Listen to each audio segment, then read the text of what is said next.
Okay, we are now live on YouTube. Okay, Anthony, take it away. I'm gonna do the attendance. Oh, you're doing it. Okay. Welcome to the Landmarks Preservation Commission's June 1st, 2021 public hearing and public meeting. I'll now take attendance. Chair Carroll. Here. Commissioner Bland. Here. Commissioner Shamir Barron. Commissioner Chapin. Here. Commissioner Chen. Yeah. Commissioner Devonshire. Here. Commissioner Goldblum. Here. Commissioner Gustafson. Here. Commissioner Jefferson. Here. Commissioner Lutfi. Commissioner Holford Smith. Here.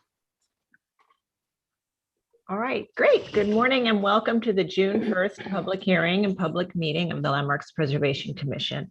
We will begin the day with a hearing on the proposed designation of the Kimlau Memorial Arch, and that will be followed by a public hearing for applications for work on designated properties. And we will conclude the day with a public meeting for an application that has already had a public hearing and is returning today with modifications and new information. This hearing and meeting are being held via Zoom and live streamed on YouTube. If you would like to watch the proceedings, please visit our YouTube channel to watch the live stream. If you would like to testify on any of the hearing items, please join the meeting at the estimated time for that item as shown on the hearing agenda. For the designation hearing, we will also be providing simultaneous translation into Mandarin and Cantonese. If you would like to listen to the translated proceedings, please join the meeting through the specific link that can be found on our website. And instructions to that page are on the screen at the moment, and we will display it again after our presentation. All right, and with that, I will turn it over to Kate Limos-McHale, our Director of Research. Thank you, Sarah. Item number 1 this morning is LP 2653, the Kimlau War Memorial within Kimlau Square, Chatham Square in East Broadway, Manhattan, Block 117, Lot 100 in part.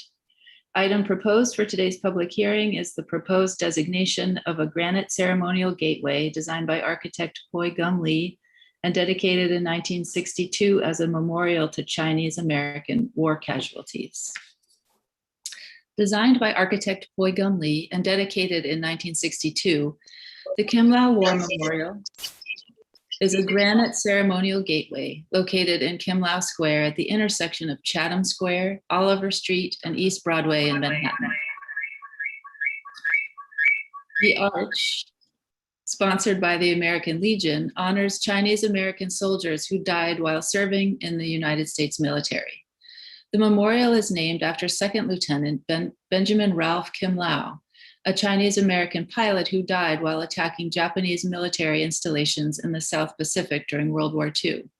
The arch and its pair of benches consist of a unique blend of traditional Chinese architectural forms with a streamlined mid-century modern aesthetic and has served as an important community monument for nearly 60 years. The Kimlau War Memorial is located within Kimlau Square in Chatham Square. It was identified as part of a broader study of Chinatown.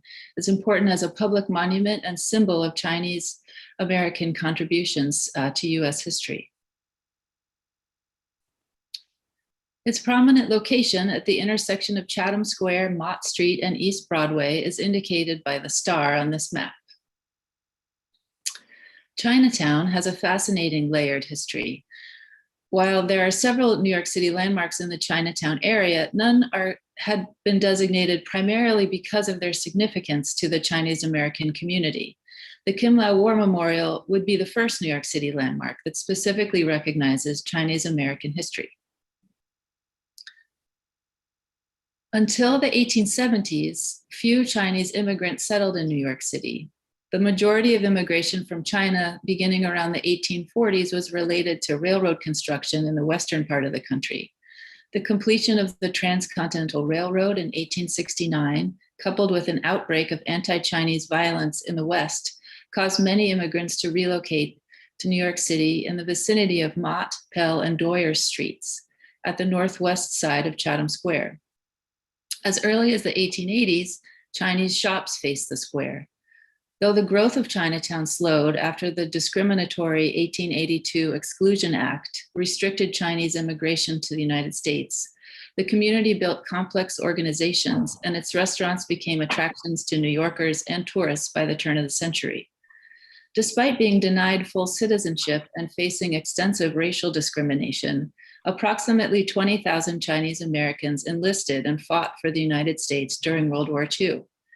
The Chinese Exclusion Act was repealed in 1943, and small quotas of immigrants were allowed over the next 2 decades. In 1965, immigration from Asia was opened widely, leading to the rapid expansion of Manhattan's Chinatown, as well as new Chinatown communities in Queens and Brooklyn. Located in Lower Manhattan between the Manhattan and Brooklyn bridges, the area around Chatham Square was developed early in New York City's history and has held a significant central location in Chinatown since the late 19th century. The irregular street grid forms this intersection of multiple streets with an asymmetrical plaza. The street configuration has changed over time, most recently in 1999 when St. James Place was closed off and the square was expanded into the former roadway, as you can see on the right. Chatham Square functioned as an open-air livestock market until the 1820s.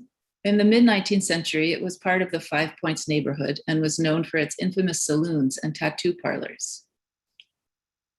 By 1880, Chatham Square was an important junction of the 2nd and 3rd Avenue elevated train lines. Until the middle of the 20th century, it was cast in perpetual shadow by these train lines intersecting overhead. In 1955, the elevated tracks were replaced by the below-grade subway, bringing daylight to the area for the first time in 75 years. In 1961, a small crescent of land was laid out in Chatham Square as a public place named Kimlau Square, after Second Lieutenant Benjamin Ralph Kimlau. Dedicated in 1962, the memorial erected there was a gift of the Lieutenant B.R. Kimlau Chinese Memorial Post 1291 of the American Legion. The dedication of the monument was of great significance to the Chinese American community and veterans in particular. The dedication ceremony drew large crowds, seen in the newspaper photo at the right. The American Legion is a national organization formed by World War I veterans with a mission to care for disabled and sick veterans. It established hospitals and sponsored the creation of the Veterans Administration. There are currently more than 15,000 local American Legion posts. The Lieutenant Kimlau post is the largest in New York City and occupies a building nearby on Canal Street. Both the post and the War Memorial are named for Benjamin Ralph Kimlau, who moved to Chinatown with his family as a teenager and lived here until he left to travel to China. Upon his return to the United States, he enrolled at the Pennsylvania Military College and graduated in 1942, the only Chinese American in his class. Despite widespread discrimination against Asian Americans in the 1940s, Kimlau served as second lieutenant in the U.S. Army Field Artillery Branch. He died while attacking Japanese military installations in the South Pacific in World War II at the age of 26.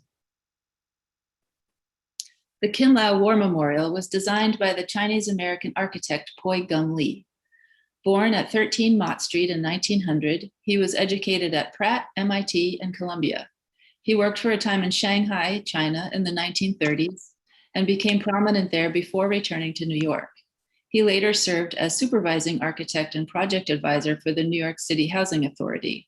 He also had his own practice in Chinatown, and his work blended Art Deco, modernism, and Chinese vernacular forms. Poi Ji Lee's work has been cited by scholars as among the most important Chinese American architecture of its time. Many of the most recognizable buildings associated with the Chinese American community in Chinatown were Lee's designs or developed from his concepts.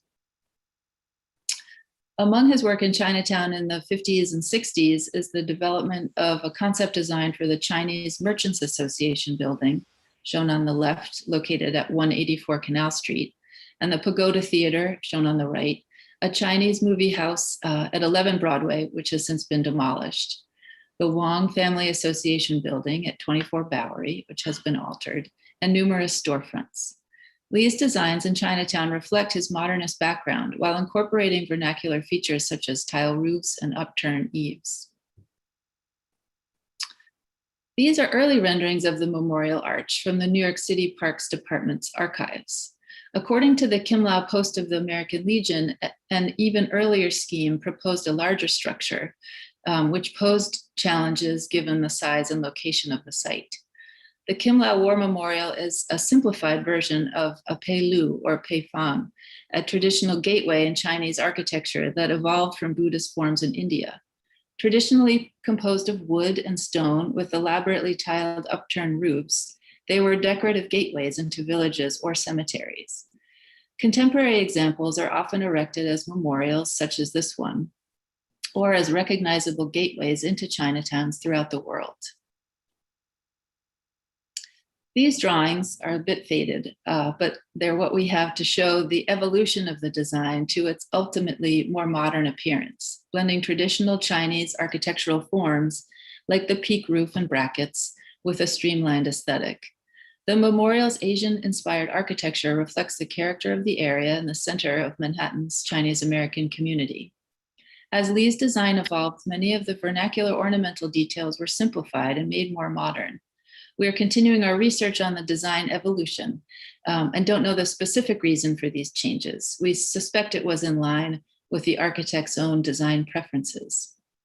And possibly the sober design was seen as more appropriate for a monument to those who gave their lives in service to this country. As completed, the Kimlau War Memorial is a restrained modern granite ceremonial gateway with a peaked roof, flanked by 2 benches finished in pebble dash concrete. Inscribed at the top of the arch in both Chinese and English are the words, "In memory of the Americans of Chinese ancestry who lost their lives in defense of freedom and democracy." The monument's details, such as incised joints that echo the design of a vernacular Chinese tile roof, reflect the cultural traditions of the Chinese American community that surrounds Kimlau Square in a striking modern expression. In the late 1990s, the footprint of the park was expanded by the closure of St. James Place, once the southernmost boundary of the square. The reconfiguration of the street grid expanded the park and addressed some of the dangerous pedestrian conditions in the area. New pavers were installed around the monument, distinct from the paving through the rest of the square. And in 2001, the Parks Department's first historical signage in Chinese was installed at the arch. The Kimlau War Memorial sits at the epicenter of today's expanded Chinatown as a site of honor for Chinese American veterans. It serves as an important place of pride, gathering, and remembrance of the sacrifices of the Chinese American community for a country that has not always accepted them or acknowledged their contributions.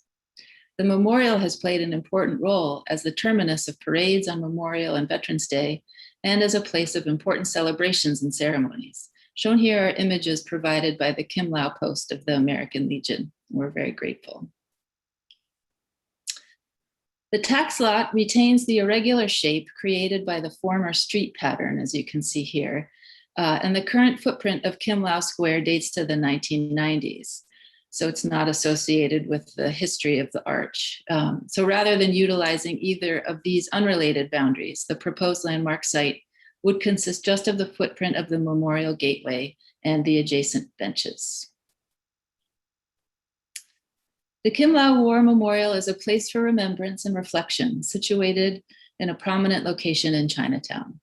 The War Memorial is significant as a public monument dedicated to the contributions of Chinese Americans to American history. It's designed by the architect Poi-Ji Lee, and its prominence as a symbolic gateway to Chinatown. The arch and benches retain a high degree of integrity to their design and original construction. Kimlau Square is under the care of the New York City Parks Department, and a restoration of the memorial is currently being planned. The research department recommends designation of this monument, and we look forward to hearing public testimony today. And Lisa Buckley from our staff has been working on this and is also here for any questions. Thank you. Thank you, Kate, and thank you, Lisa. We're going to take testimony, but before we do, I just wanted to ask commissioners if you had any questions for Kate or Lisa. Okay, I don't think we have questions, so we'll go ahead and we'll move to public testimony. So if you're in the meeting and would like to testify on this item, raise your virtual hand, which can be found at the bottom of your screen, and that way we'll be able to identify you. We will start with people who signed up in advance, and then we will get to everyone else. But whether or not you signed up, just raise your hand so we can look for you within the group of attendees. And I will turn it over to our Executive Director, Lisa Kersavage, to walk us through the testimony. Okay, thank you, Sarah. We did have an issue with our translation services, so we might need to regroup on that. But in the interim, I'll bring in Sybil Young.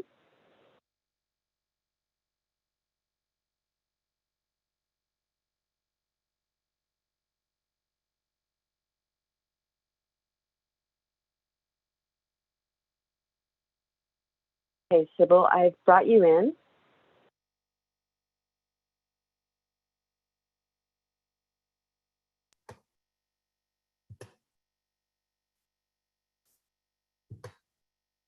All right. Good morning, commissioners. I'm Sybil Young, New York City Parks' Historic Preservation Officer, and I'm going to be reading a statement of support from New York City Parks, Commissioner Silver, and Manhattan Borough Commissioner Castro. New York City Parks is in support of the designation of the Kimlau War Memorial as an individual landmark. In addition to having been designed by the notable Chinese-American architect Poi Ji Lee, the ceremonial gateway honoring Lieutenant Kimlau and the many Chinese Americans who died while serving in the military is a highly significant tribute to these lives lost. As the first landmark within Chinatown that will specifically honor Chinese Americans, we feel this is a very important designation for the city as a whole and for the Parks Department as its caretaker. This is only the 5th of our 850 monuments that have been considered for landmark status. We are also pleased to note that with funding provided by Councilmember Margaret Chin, New York City Parks is currently in the design phase of a restoration project for the arch, which will include structural steel repairs, foundation stabilization, and conservation of the memorial arch. We look forward to consulting with the Landmarks Preservation Commission on this project in the future. We are committed to ensuring that the monument is restored and preserved. New York City Parks supports this designation. We urge the Commission to vote in favor of designating this memorial, celebrating the lives of Chinese American patriots as a New York City landmark. Thank you. Okay, thank you. Okay, Helen Janice Lee.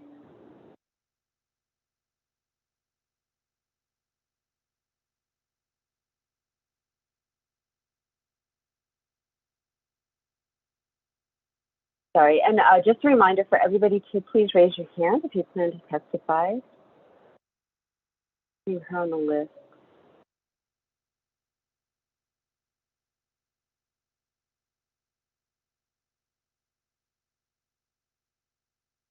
Randall Eng. So Randall Eng, I'm going to bring you into the meeting.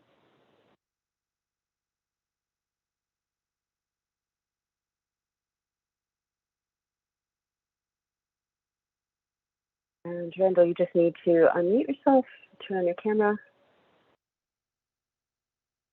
Yes, all right. And good morning. First, I want to compliment. Good morning. Good morning. First, I want to compliment Kate Lemos McHale for her excellent overview of the history of the Memorial Arch and its place in the community. An outstanding work of research and presentation.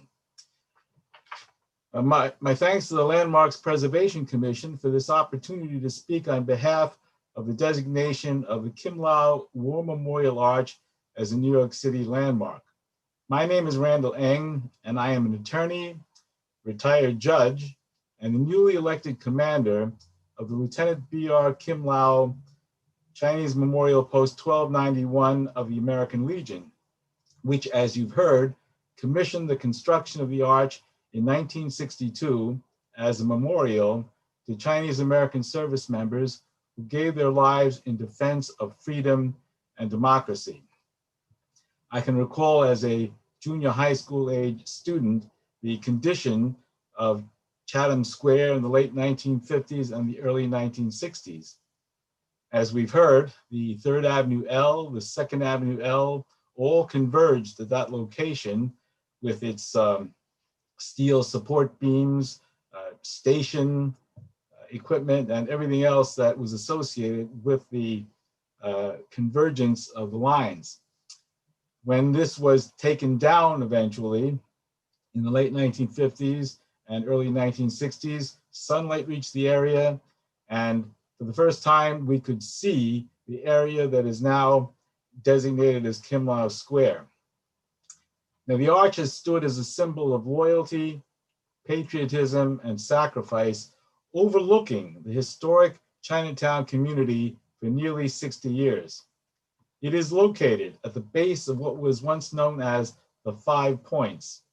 As we know, there were many transient immigrant groups who came to 5 Points and left 5 Points. However, the Chinese are the only group from the original group that settled the area that remain in large numbers. No other building or structure in Chinatown has achieved landmark status, and it is fitting, in my view, that the Kimlau Arch, designed by a prominent local architect, Hoi Gum Lee, and sponsored by the American Legion, our nation's largest veterans organization, receive this recognition. Now, I want to add a personal observation of our experience at the Arch in Kimlau Square. For 18 years, I chaired a candlelight vigil on 9/11 at the Arch, which honored those who lost their lives during the terrorist attacks on that date. Members of the Chinatown community were among those who died at the Twin Towers, and the economy of the area suffered enormously as businesses, including garment factories, restaurants, groceries, were subjected to a lengthy lockdown.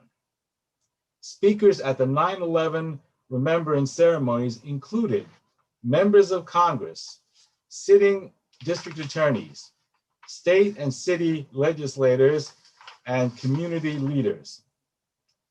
The Arch was recognized to be a fitting site for such a tribute, as it had views of what had been the Twin Towers and the historic original Chinatown community. The Arch, because of its graceful lines and prominent location in a highly trafficked area, is a focal point for those who are drawn to its bilingual message, which proclaims that it is in memory of the Americans of Chinese ancestry who lost their lives in defense of freedom and democracy. And freedom and democracy is why so many immigrants have come from China and from other parts of the world to live in freedom and democracy.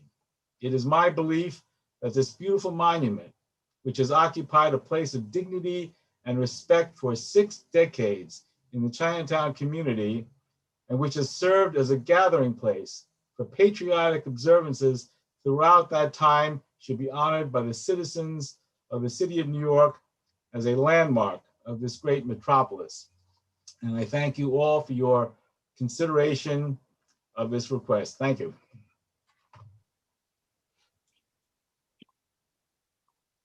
Thank you very much.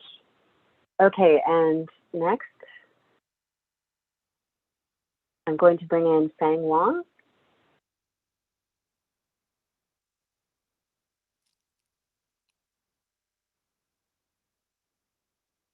Okay, I've brought you in. You just need to unmute yourself and turn on your camera if you choose. Okay, is that okay now? Yes, we can hear you. Good morning, Madam Chairwoman and ladies and gentlemen of the New York City Landmarks Preservation Commission. My name is Fang A. Wong, a member of the American Legion Lieutenant B.R. Kimlau Chinese Memorial Post 1291 in New York City. I am a 20-year retired Army veteran with over 25 months of service in Vietnam. I have been with the American Legion, the world's largest veterans organization, for over 32 years. I served as the first Asian American to be elected as New York State Commander for the year 2002-2003. And I was elected as the first ever minority American Legion National Commander for the year 2011-2012. I'm extremely proud and honored to serve in this two important position, serving not only the 2.4 million Legionnaires of our great organization, but also represent the over 25 million veterans of our nation, advocate for their well-being and cares provided by a grateful nation through the Department of Veterans Affairs, the education training for the youth of our future on good citizenship and Americanism, and support a strong defense for our beloved country. I came to America 60 years ago and grew up in the Lower East Side. I was 14 when the Kimlau War Memorial was dedicated in 1962. I didn't know much about Lieutenant Kimlau at the time, but through the years, I learned Chinese and Chinese Americans participated in US armed conflicts as far back as the Civil War. They served in large numbers during 2 world wars, the Korean War, the Vietnam War, and the ongoing war on terrorism. During World War II, over 18,000 Chinese and Chinese Americans, equivalent to 20% of the Chinese American population at the time, were in the military service of this country. The 20% rate made them the largest of all the ethnic groups to serve in the US military during World War II. And they were recognized when President Trump signed it into law on December 20, 2018, a belated but well-deserved honor, awarding them our nation's highest civilian award, the Congressional Gold Medal. Ladies and gentlemen of the commissions, the Lieutenant Kimlau War Memorial transcends more than Lieutenant Kimlau himself. It represented the thousands of Chinese Americans who served faithfully and honorably to this nation, some even paid with their ultimate sacrifice. For nearly 60 years, the memorial stood on the cross path of Chinese American struggle in our nation. It served as a sacred place where the Legion will conduct our annual remembrance ceremony for Memorial Day, Veterans Day, 9/11, and other special occasions. It served as the rally point for many protests and demonstrations of the Chinese American community. It served as a reminder of our achievements and contribution to our society. And best of all, it served as a well-known landmark for all visitors to Chinatown to realize that this is where we can drop the adjective word Chinese and look at us as 100% American. Ladies and gentlemen of the Commission, I wholeheartedly support the designation of landmark status for the Kimlau War Memorial. God bless you. Thank you. Okay, thank you very much. Next, we have Simeon Bankoff.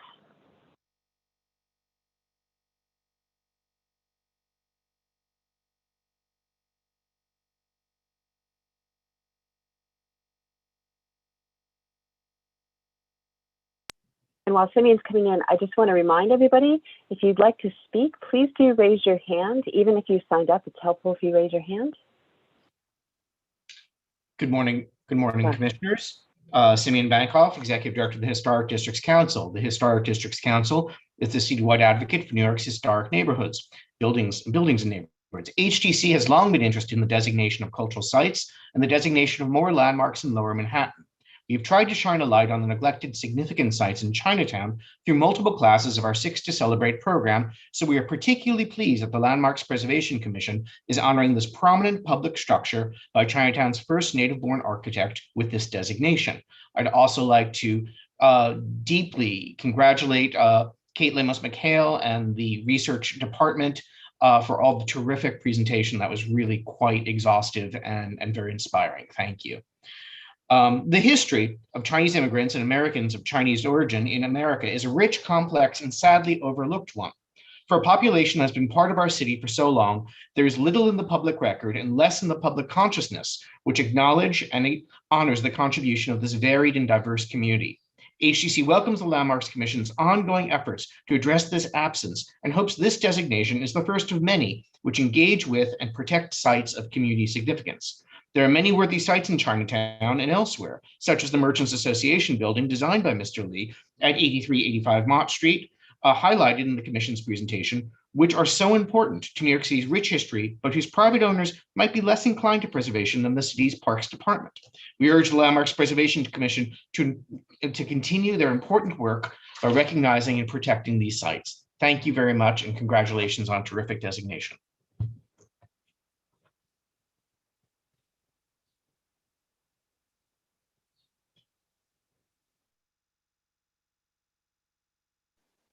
Lisa?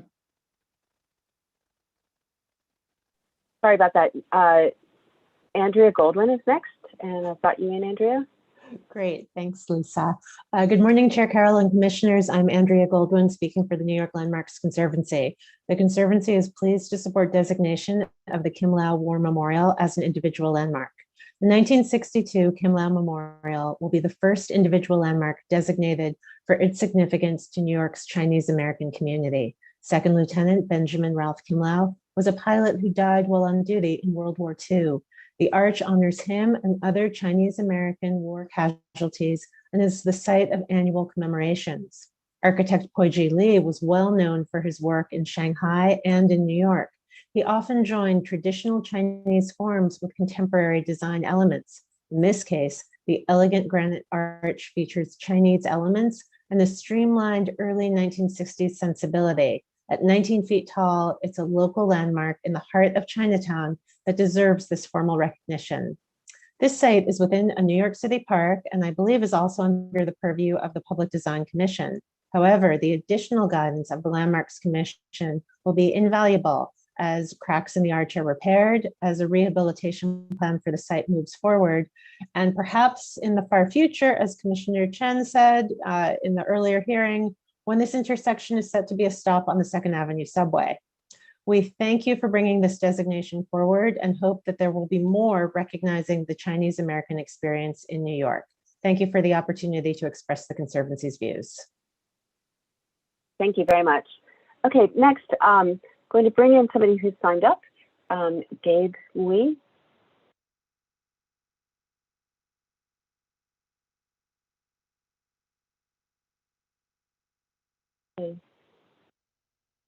And Gabe, you just need to unmute yourself and turn on your camera if you choose.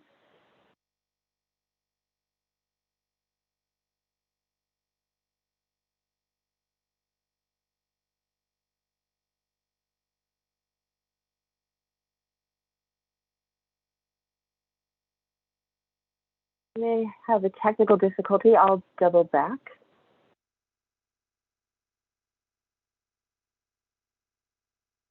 Okay, I'm going to bring in David Lee next.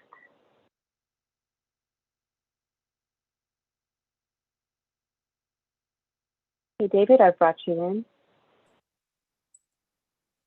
Thank you.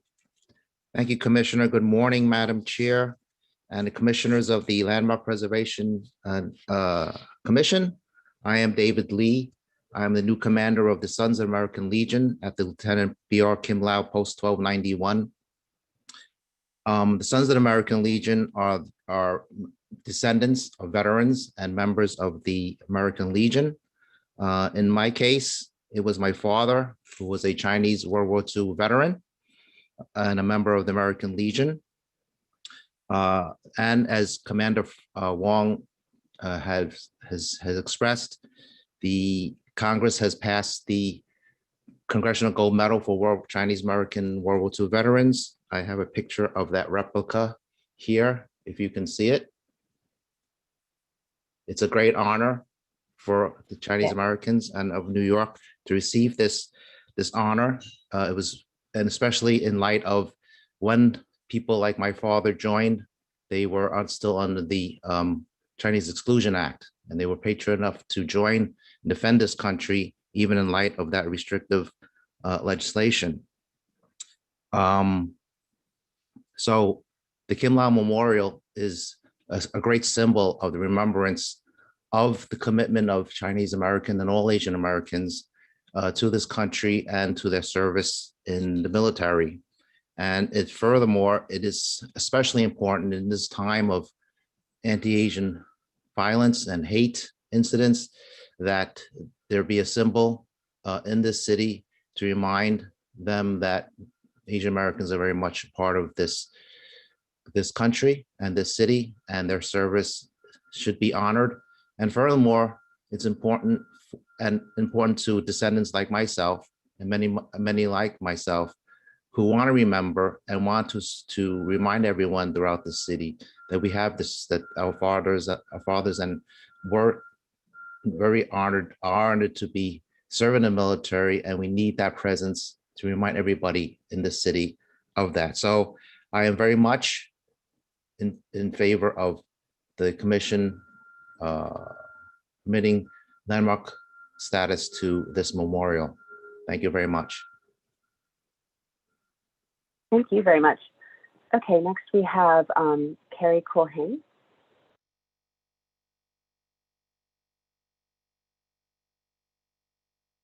Carrie, I've brought you in.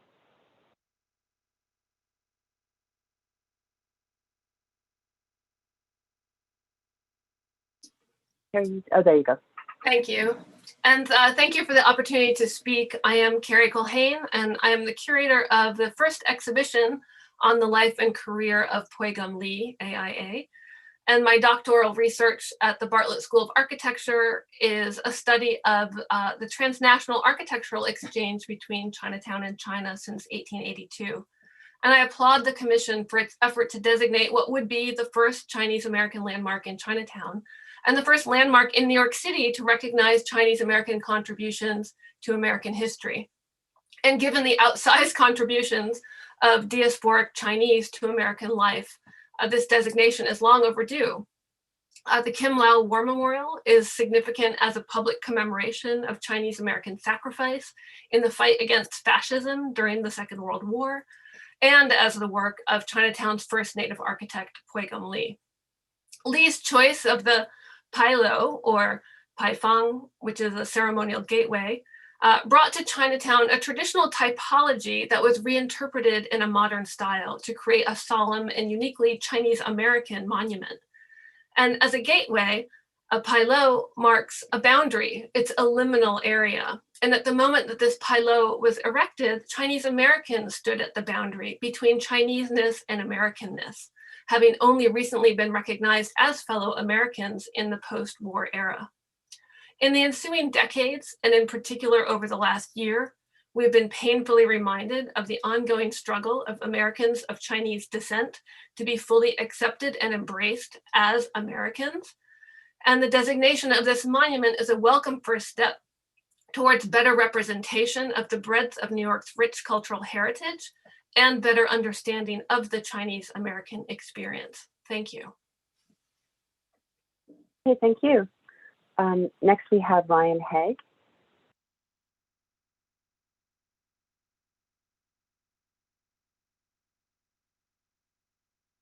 Okay, Ryan Haig, you just need to unmute yourself, turn on your camera if you choose.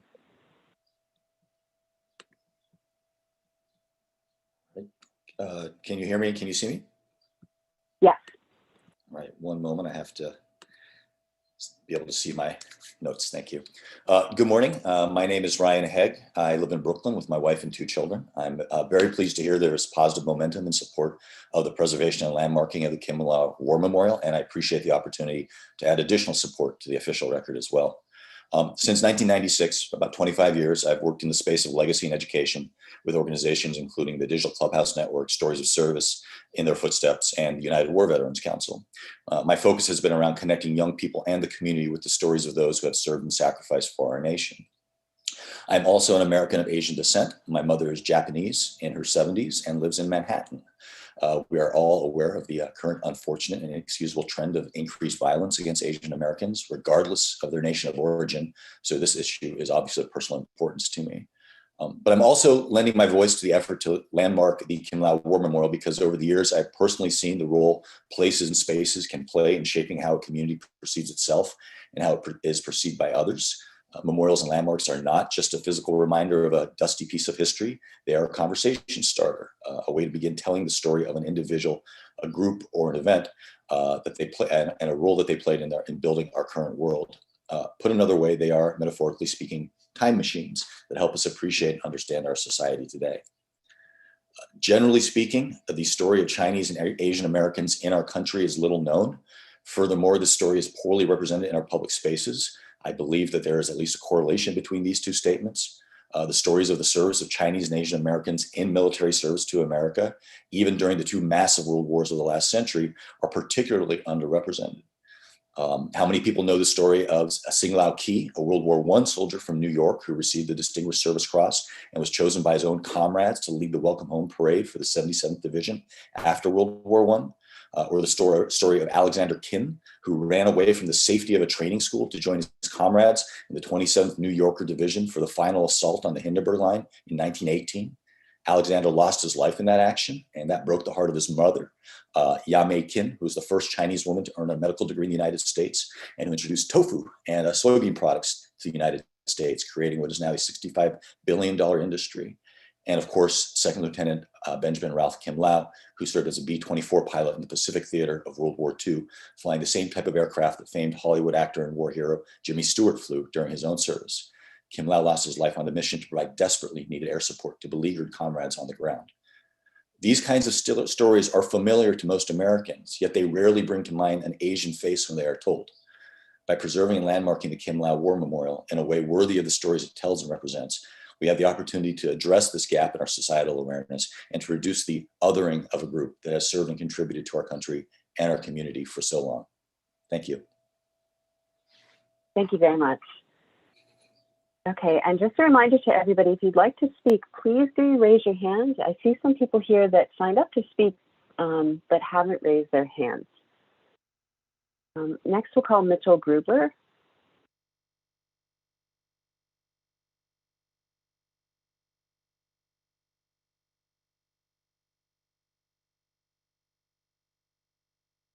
Mitchell, you just need to unmute yourself and turn on your camera.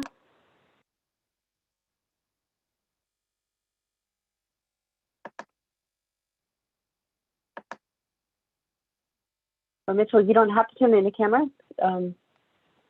Can you hear me? Yes, we can hear you. My name is Mitchell Grubler. I chair the Landmarks Committee of the Bowery Alliance of Neighbors. The Bowery Alliance of Neighbors supports the designation of the Kimlau War Memorial as an individual New York City landmark. It was designed by architect Poi G. Lee, who was born in America and had an architectural education at Pratt, Columbia, and MIT. He joined a successful architectural career in China, including the design of YMCA buildings and work on the Sun Yat-sen Mausoleum in Nanjing. Located in the center of Chatham Square, the memorial serves as the focal point of this popular community gathering spot and as a gateway to Chinatown. It is often the assembly point for walking tours, including tours offered by the Bowery Alliance of Neighbors. The Bowery Alliance of Neighbors thanks LPC for this attention to Chinatown and urges the Commission to continue by calendaring other worthy properties in the area, including a much more significant building by Poi Lee, the most iconic building in Chinatown, what was historically known as the An Long Tong building at the corner of Mott and Canal Streets. Thank you. Okay, thank you. And I'm just going to see if anybody else would like to speak. Please do raise your hands. I do see some people here that signed up to speak. Okay, Shirley Ming, I'm going to bring you in now.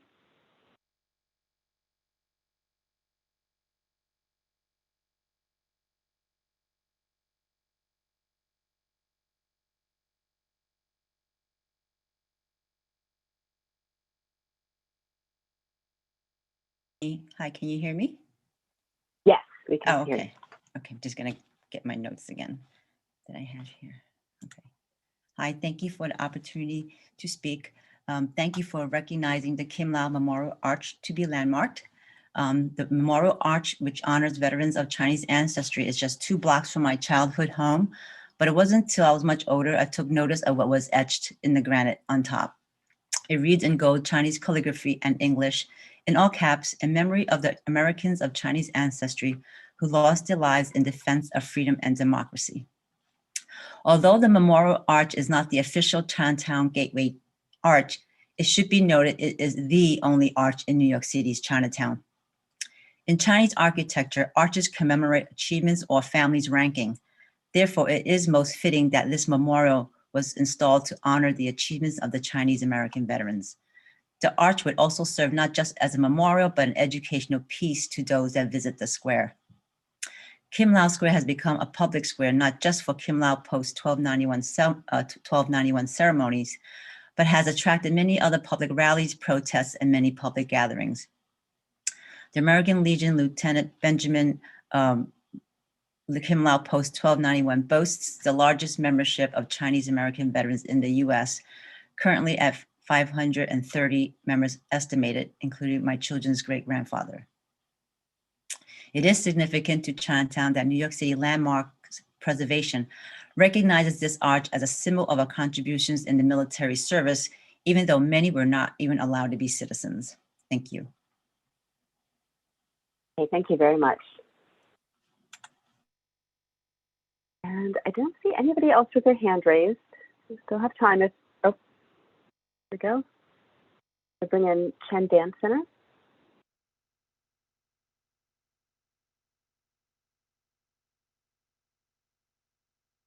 Okay, Chen Dance Center, you just need to unmute yourself.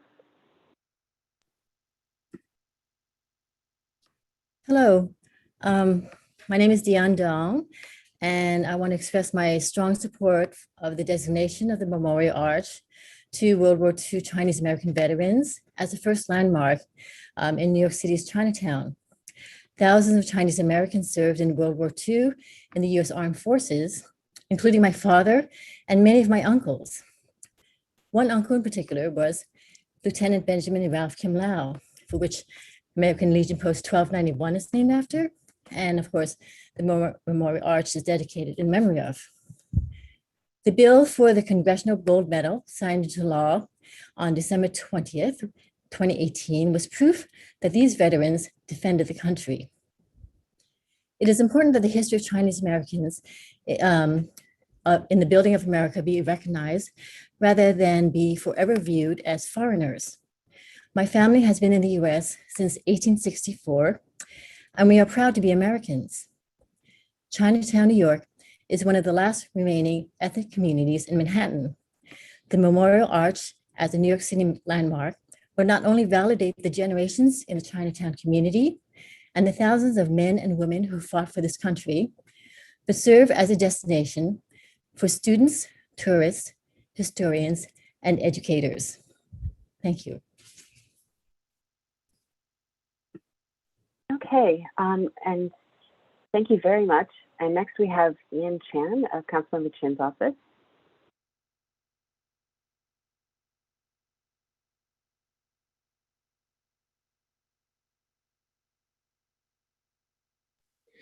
Thank you, Lisa. Just want to say that, hi, this is Ian Chan from Councilmember Michael Chin's office. I just want to say that Councilmember Chin could like to testify at the hearing, and she is currently at a press conference with the mayor, and so she will join the hearing as soon as she can. Thank you. Okay.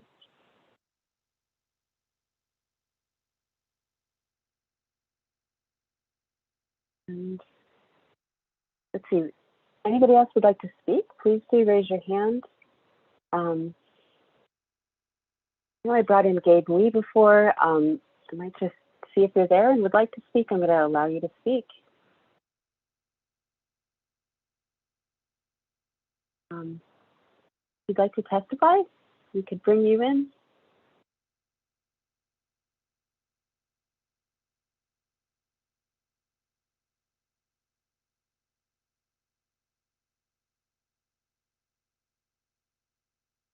Well, with that, I think that's everybody who has indicated they'd like to speak. It concludes the testimony. Sarah, you're muted. Thank you, Lisa. All right, and we also did receive a number of letters, so I'll ask Anthony to just summarize that for the record. Anthony Fabre? our Yes, director. thank you. So we did receive 65 letters, all in favor, and some of those people have spoken today as well. Okay, thank you. All right. Well, I am sorry that Councilmember Chin wasn't able to join us this morning, and I think that we've heard a lot of moving testimony. I found it to be very moving, and I'm very delighted we're at this point in the process. We are going to conclude the hearing today. We'll make a motion to close the hearing. However, we will continue to accept any written comments that are submitted up until the date that we schedule the vote. And we intend on bringing this back for a vote on June 15th.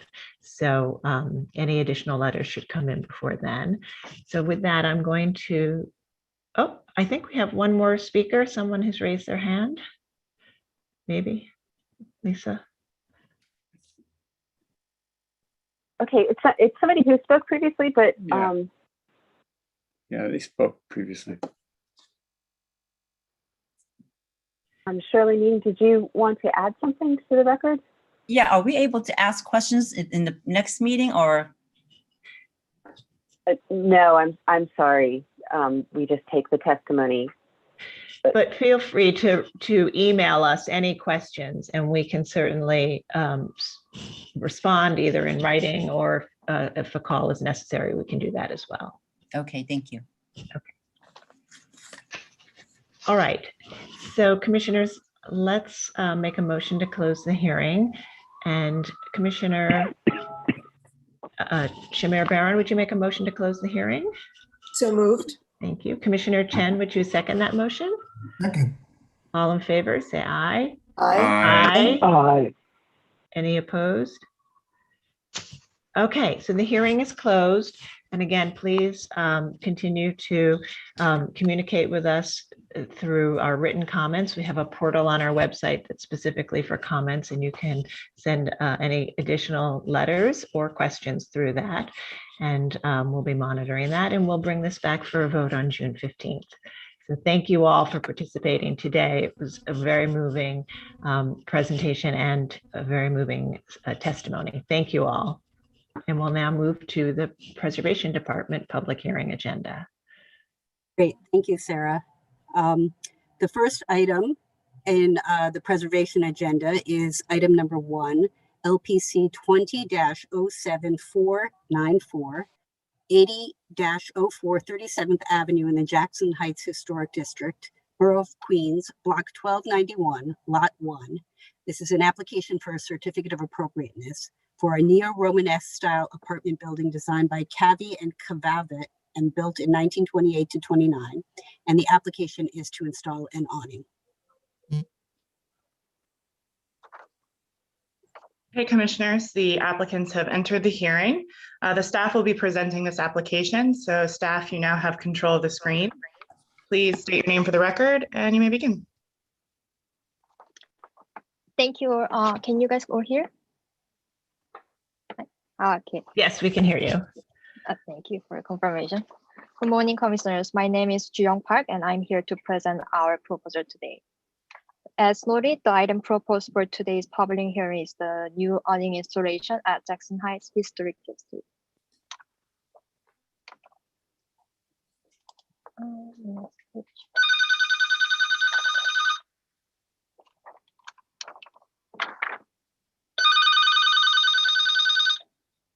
So how can we go to the next page? If you click on the screen, you should be able to use your arrow keys to move. I'm sorry, I shared it with the staff. Let me stop that and change it over to the applicant. Okay. One moment.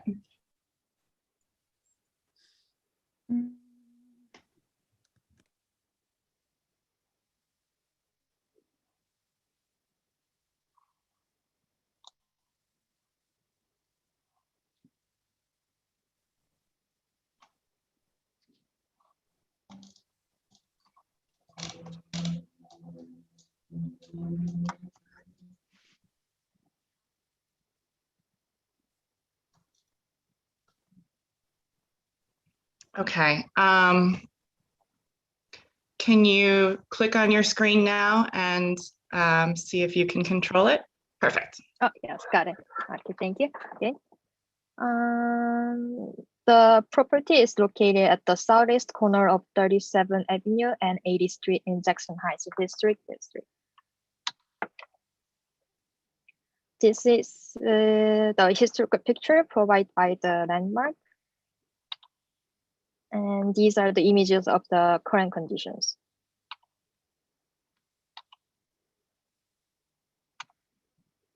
As you can see, the existing awning was not installed according to the landmarks regulation, and it is inconsistent with the other awning designs. So now we are proposing a new awning design to provide more consistency with the other stores. The proposed awning design is up to the building codes of New York City, but it requires approval from the commissioners for the fixed and combined awning design. We are proposing the combined awning for the convenience of the customers by providing full protection above the stoop line. Also aesthetically more relevant to the awning design for the combined store to prevent confusion of the customers. This is the proposed awning from the street view. The continuous awning design is a minor change, but has a significant effects on the customer's experience and the store. Also, which leads to the second variance of fixed awning. The fixed awning can be very helpful to prevent the awning from bending in the center as the existing condition or other awning at 37th Avenue. The fixed awning will provide much stronger support, but also aesthetically more retractable awning cause inconsistency among the stores due to its ability to be adjusted and its weak support. The last variance is to close the side of the awning for the better protection of the products on the stoop line. Thank you, and I sincerely appreciate your attention. If anyone has a question, I will be happy to open up the discussion. Thank you. And I think, there are sort of two things here. One, there are certain aspects of the awning that don't meet the rule, and that makes it not eligible for staff level. But really the reason it's here before us today is because the building has a master plan for awnings and it doesn't conform to that master plan. So there are certain ways that it actually does meet the rule, but doesn't conform to the master plan. So Michelle, do you want to just quickly summarize that? Yeah, of course. So the master plan, as you could probably see at some of the other locations at the storefronts, calls for a single width awning that is retractable with the white lettering at the skirt and also open at the sides. And under our rules as well, the awnings can only span a single storefront bay, but this proposal is to span two, which have a brick pier in the center. Right. So, and the rules would allow a fixed awning, but it's that the master plan is for retractable awnings. So that's how it differs from the master plan, but it's not at odds with the rule. I think the only aspect of the rule that it doesn't meet is spanning the brick pier. Correct. Oh, and also, sorry, the sides are closed in the proposal. At a fixed awning, they would need to be open at the sides as well. Okay, so it doesn't meet the rules in terms of the fact that it spans the brick pier and covers two openings, and it has closed sides, and it further doesn't meet the master plan because of the fixed nature of it and that's not operable. Correct. Okay. All right, so since we are looking at it in the context of the master plan, maybe if we go back to the rendering that shows the whole building. All right, Commissioner Gustafson, I think you have a question. Please go ahead. Yeah, in the rendering, it looked like this awning also extends further out over the sidewalk than all the other awnings. Is that just a rendering issue, or do they actually, when they're fully open, do they all align? The distance will be according to the master plan. Okay. The length. Okay, thank you. Thank you. Commissioner Chapin. Yeah, if the applicant could just explain why they are not doing what would be compliant with the rules in the master plan, their reasons for that. As you can see, this is the vegetable and fruit retail store, and they want to have the stoop line in front of their store, and they do have permit for that. And the combined awning kind of helps protecting these two products in front of their store. And also these two store is like combining, so it's a one business, so they want to show it as a one business instead of separating two with two separate awnings.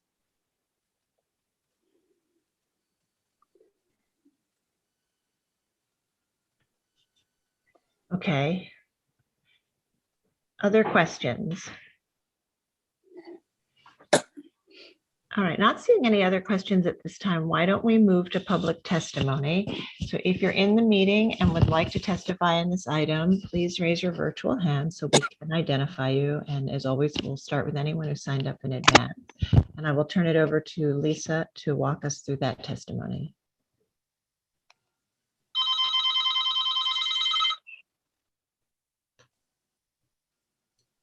Hey, I don't see anybody with their hands raised, and we didn't have anybody sign up to speak. So with that, I think there's no testimony. Okay, all right. And Anthony, can you tell us if there's any written testimony? I believe we received a resolution from the community board. Yes, so the community board recommended that the awnings and the framing must comply with LPC rules and that there be no side panels. Okay, thank you. Any other written testimony? Okay. Okay, so I'd like to turn back to the applicant and let you know where we are in the process. Well, right now we've heard testimony. Nobody actually spoke, but we did receive the letter from the community board recommending that the awning meet our rules, which would mean 2 awnings over the openings, and that the awnings have open sides. And I think you did start to address why you didn't want to pursue that. But before we move to a discussion, I just wanted to give you one last opportunity to make a case for why it would still fit in on this building.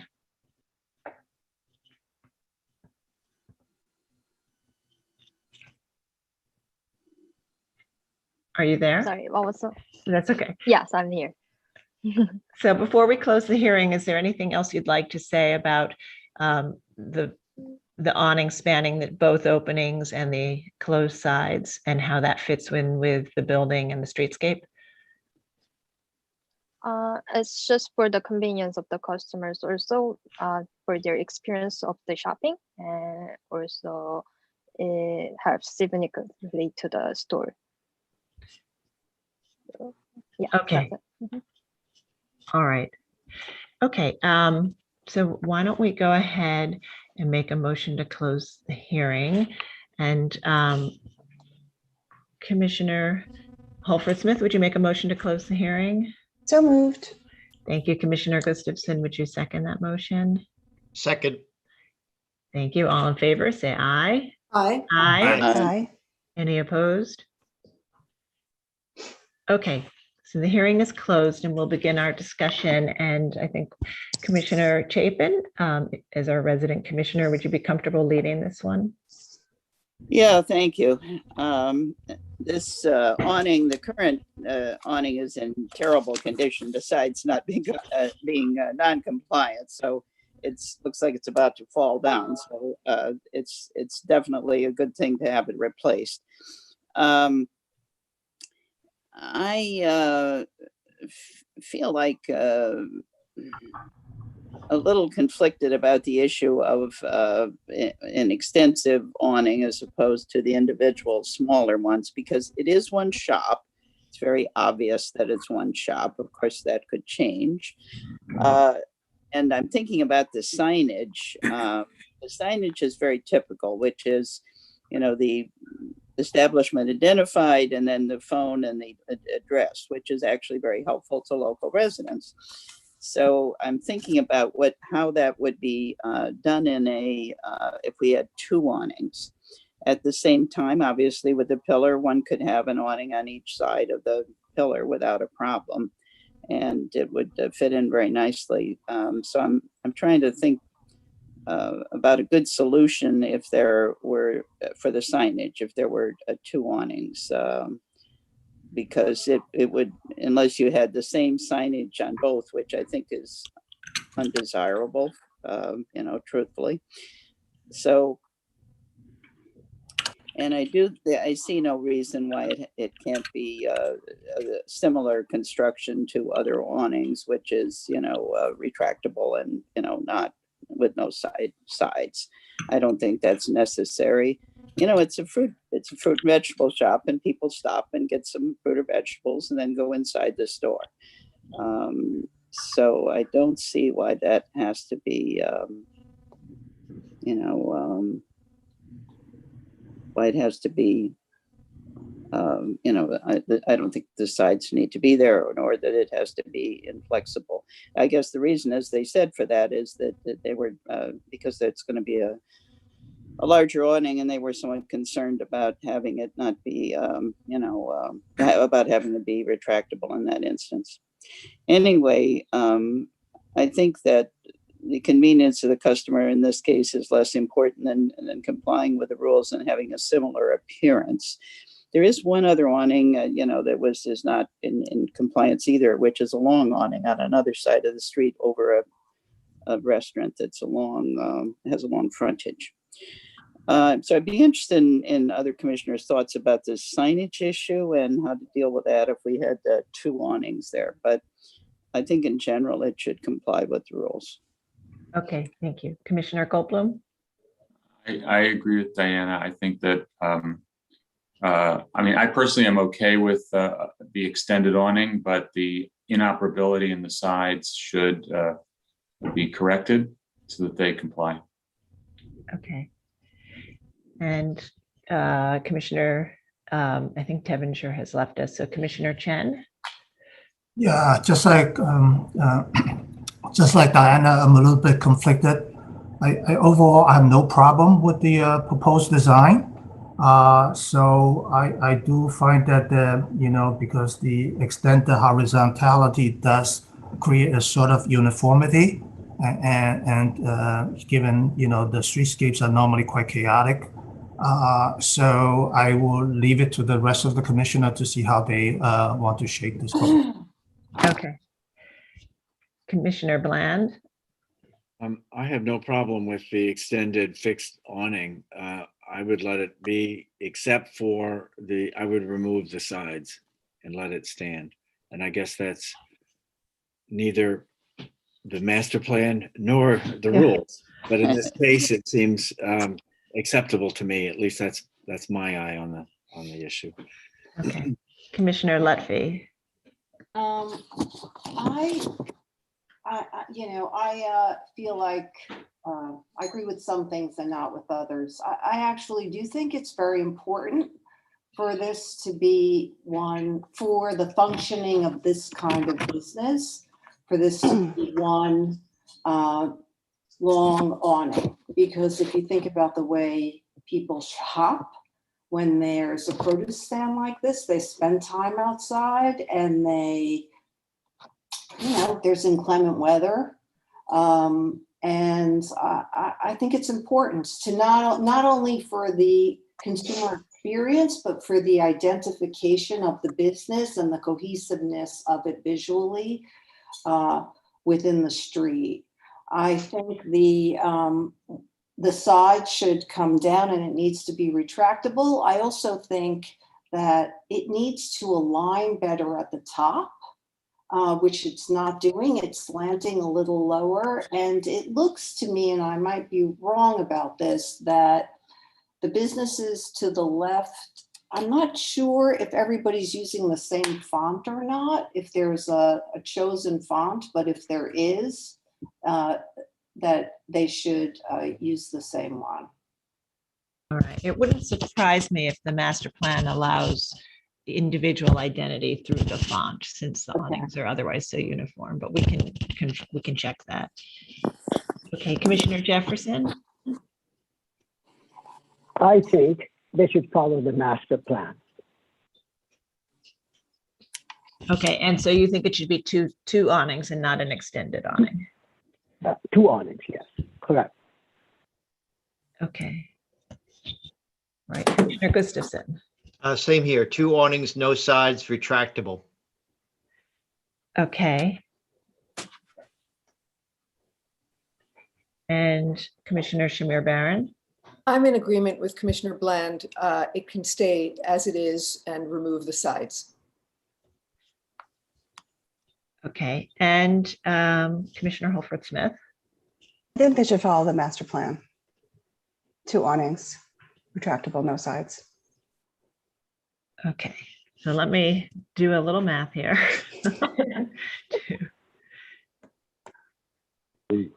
Okay, I think that 1, 2, 3. I think we have enough to approve it as an extended awning, but retractable and open on the sides, and of course aligning with the projection and height of the rest of the awnings on the master plan. So I think if, even though Commissioner Bland and Shamir Barron are fine with it as fixed, if you're also fine with it as retractable, I think we're at 6 votes for that. So let me go ahead and make that motion, and then we'll do the vote and see where we are. Okay, in the matter of docket number 20-07494, 80-04 37th Avenue in the Jackson Heights Historic District, a neo-Romanesque style apartment building designed by Kavovit and built in 1928 to 29. This is an application to install an awning. And I note that the building's style, scale, materials, and details are among the features that contribute to the special architectural and historic character of the Jackson Heights Historic District.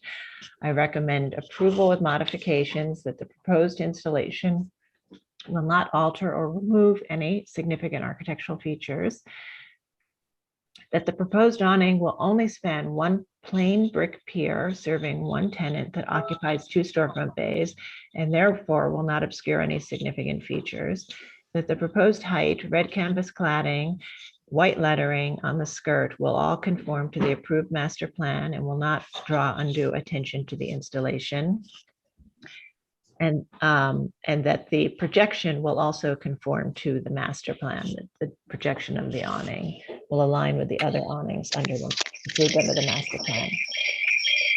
However, I find that the fixed installation and closed side panels do not match the building's master plan and will diminish the unified appearance of the building's base, and therefore I recommend that the awning be retractable and feature open sides to comply with those aspects of the master plan.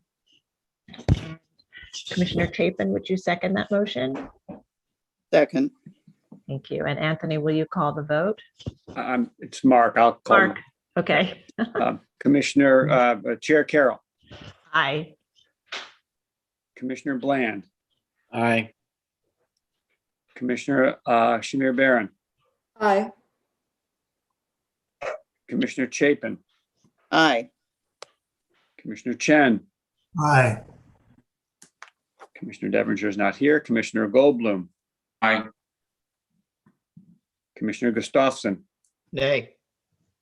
Commissioner Jefferson. Nay. Commissioner Lutfi. Aye. Commissioner Holford Smith. Nay. With 7 in favor and 3 opposed, the motion passes.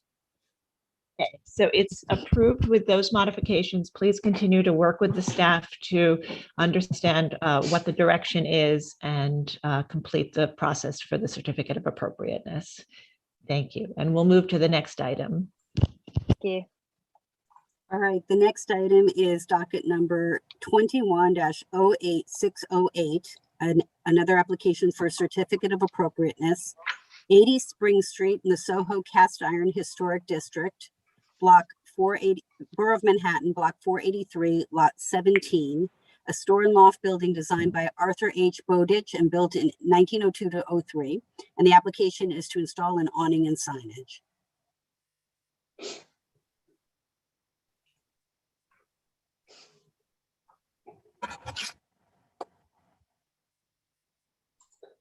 Abby? You can't hear me, sorry. Commissioners, the applicants have entered the hearing. The staff will be presenting the application. Staff, you now have control of the screen. Please state your name for the record and you may begin. Thanks, Abby. Michelle Craren, Preservation Staff. This application is for work at 80 Spring Street, which is a through block building located along Spring Street between Broadway and Crosby Streets in the Soho-Cast Iron Historic District. Specifically, the proposed work is located at the first floor storefronts of Baltazar Restaurant at the eastern half of the Spring Street facade of the building and at the Crosby Street facade as well. Here you can see the existing conditions at the building as well as the 1940s tax photo, and this is to orient you on the part of the building in question. These are the current conditions at the Spring Street facade of the space, showing the existing retractable awnings with side panels.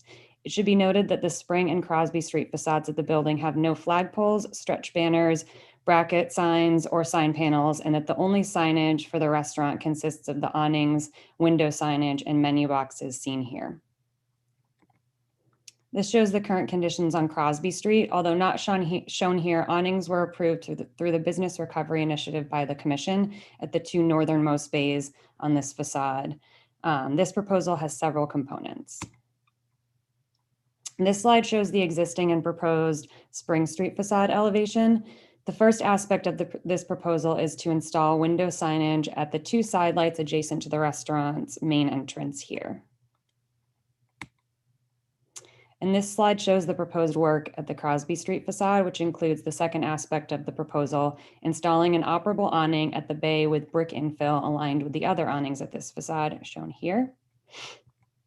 This slide shows the plan of the restaurant with the proposed awning highlighted in red. The final aspect of this proposal is to add lettering to the side panels at all of the existing and proposed awnings. And here you can see the proposed lettering at each of the side panels.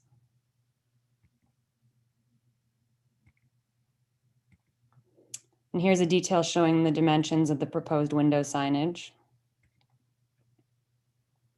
This slide shows the attachment details and material details for the proposed new awning. The attachments here will be at plain masonry.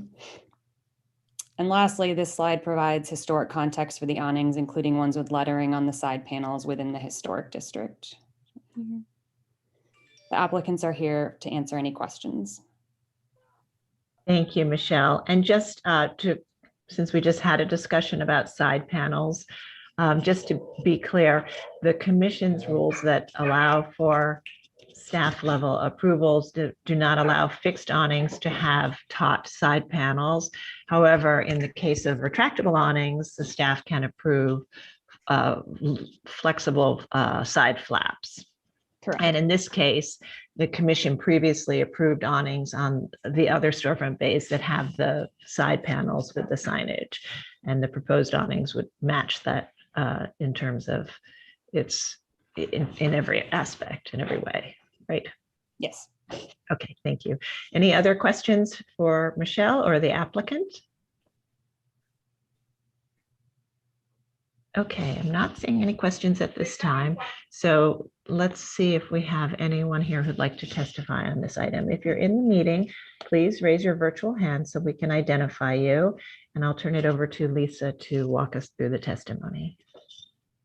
Okay, thank you, Sarah. We have one person, John Graham.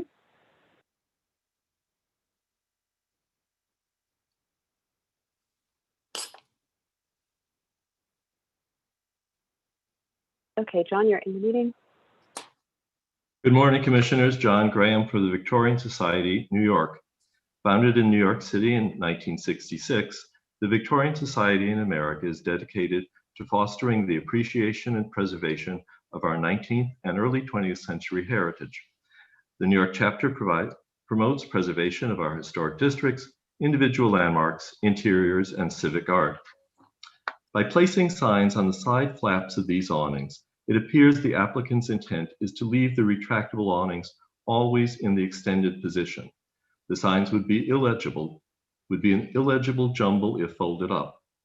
We find these side signs in number, size, and placement to be atypical of historic awnings and excessive. Ideally, there would be no signs at all on the sides of retractable awnings, but lettering along the bottom in the area equivalent to the front skirt might be sufficiently minimal to count as unobtrusive. We feel the additional awning at the altered window bay is on the Crosby Street side of the building is entirely inappropriate, as it awkwardly cuts across the glazing and has no relationship to the opening's infill. If additional protection for the sidewalk is needed there, we suggest an umbrella or two. Thank you, commissioners. Thank you. And I don't see anybody else with their hand raised. Thank you. And Anthony, do we have any written testimony? Sorry about that. Can you see me? Yes. So Manhattan Community Board 2 recommended approval of the awning and the signage provided that a solid panel is installed behind the awning to visually anchor it. That's all we have. Okay, thank you. All right. I'd like to turn to the applicant now and see if you'd like to address any of the comments raised in the testimony. Sure. So first, you can hear me, yes? Yes. Okay, my name is Jason Gold. I'm a senior project architect with Richard Lewis Architect. And thanks very much for giving us the time to present this proposal to you all.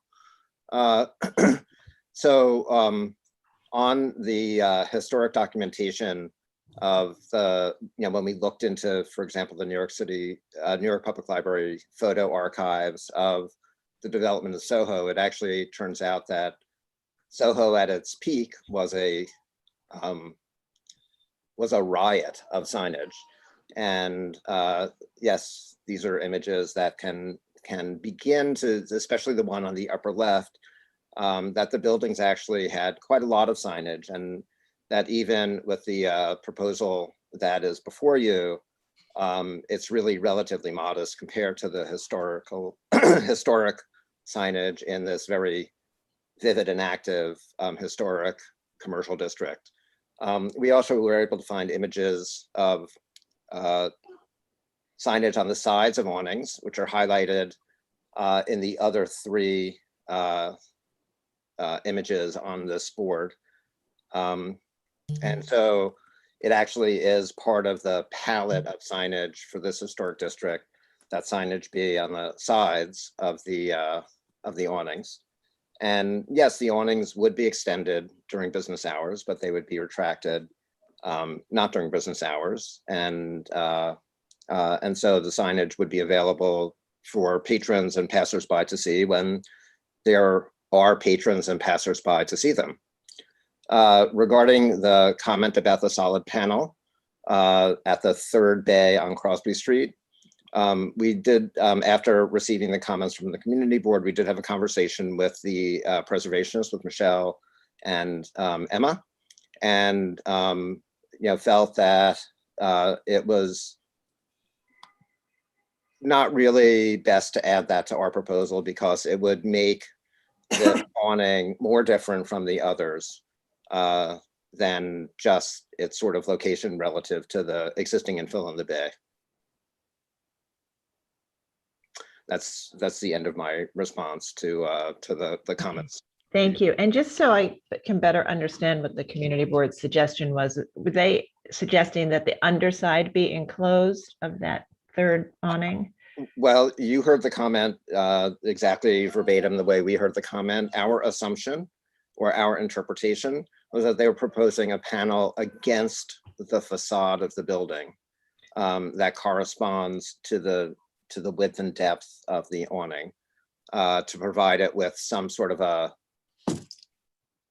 since I use the word anchorage, not an underside panel, but a panel against the facade to sort of maybe cover up some of the way that this awning hits the infill, which is obviously, this infill also is not historic.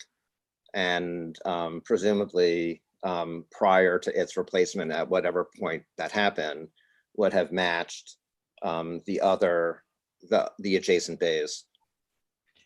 And does the brick, is that recessed to the same plane as the storefront infill on the other bays? So that will the awning, my question really is, will the awning be at the same place?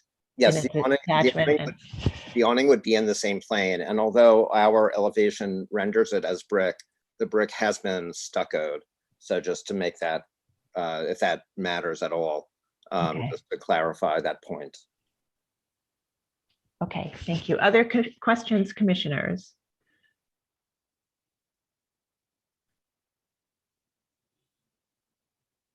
Okay, I'm not seeing any questions, so I'm starting to unmute you all so that we can close the hearing and begin our discussion.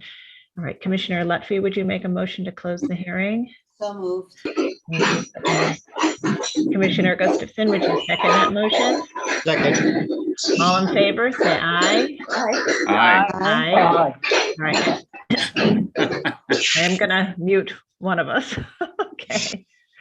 All right, now we'll begin our discussion. So as we stated in the presentation, the building has had a previous certificate of appropriateness for awnings and signage, which included the awnings with the side panels and signage on both the skirts and the side panels.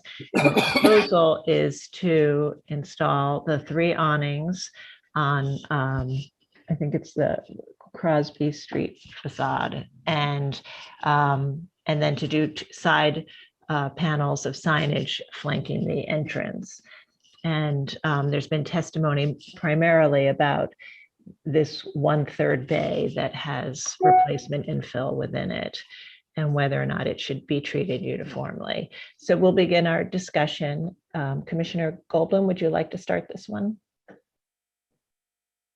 Not really. But okay. I don't know. I looked at this and my knee-jerk reaction was, of course, that's wrong. Put that awning there. It's just like a big opening. But then I thought, lots of wrong stuff happens, and that's kind of the way. Am I being just an anal architect, or is this like historically appropriate? And I think that there are probably plenty of examples of, the use of awning type signage over weird, distressed, altered bays. So I'm actually okay with it. I'm certainly okay with the signage on the side because it's operable. I think that's kind of a interesting and nice detail. Okay. All right. Thank you. And I think it helps that, while it is an odd bay with this modern infill in it, that the awning is in the same plane as the other awnings, and it's recessed behind the primary piers, which really define, are the defining architectural features of the facade. Commissioner Chen? Yeah, I tend to agree with your comment, Chair, which is that given this context and the recess, I can find that appropriate. Okay, thank you. Commissioner Bland? Yeah, I as well. I think this just continues what already exists, even though it's not in front of a storefront. I think it improves the streetscape, and as you pointed out, it exists like the other awnings do. So I think it's appropriate. Okay, thank you. Commissioner Lutfi? I think putting the awning, that potentially problematic awning on Crosby Street is fine. But I'm not really in favor of either putting anything on the sides of the awning, nor do I think it's a great idea from a visual standpoint. I think there's too much going on when it's open, and my guess is these are going to be open quite a bit. And I also don't like the signage in the front on either side of the door. I think the nice thing about this particular restaurant and the way it looks now is it's very clean looking. It fits within the landscape. Everybody knows this restaurant, knows what's going on, what kind of food they serve. And I don't see any reason to be advertising everything on the front of the building. So I would say no to that, all of that extra signage. Okay, Commissioner Jefferson? I think the signage scale is appropriate, and I think the consistency of these elements is fine. I find the whole thing appropriate. Okay, Commissioner Gustafson? Yes, similar to the last application, consistency, the word Commissioner Jefferson just raised is the key for me. So I think this is appropriate just the way it is. Okay, thank you. Commissioner Shamir Baran? I also think that this is appropriate as presented, and I am in favor of the side signage on the flaps. And it's especially interesting to see an example of that in their historic photographs of the Lord and Taylor dried goods, and makes me sad. But otherwise, I'm in favor. Okay, thank you. Commissioner Holford Smith? I find it to be appropriate as is. Okay, and Commissioner Chapin? I actually find that I don't find it appropriate totally. I think the side signage is okay. I think that interrupting the window is a mistake, that it really doesn't need there. There's plenty of signage. And I also think the side like menus and so forth I think the building would look better without it. And there are plenty of other ways to get your menu across, including a street sign. So that's, hopefully you could hear my comments over the noise. Yes, we can hear. Okay.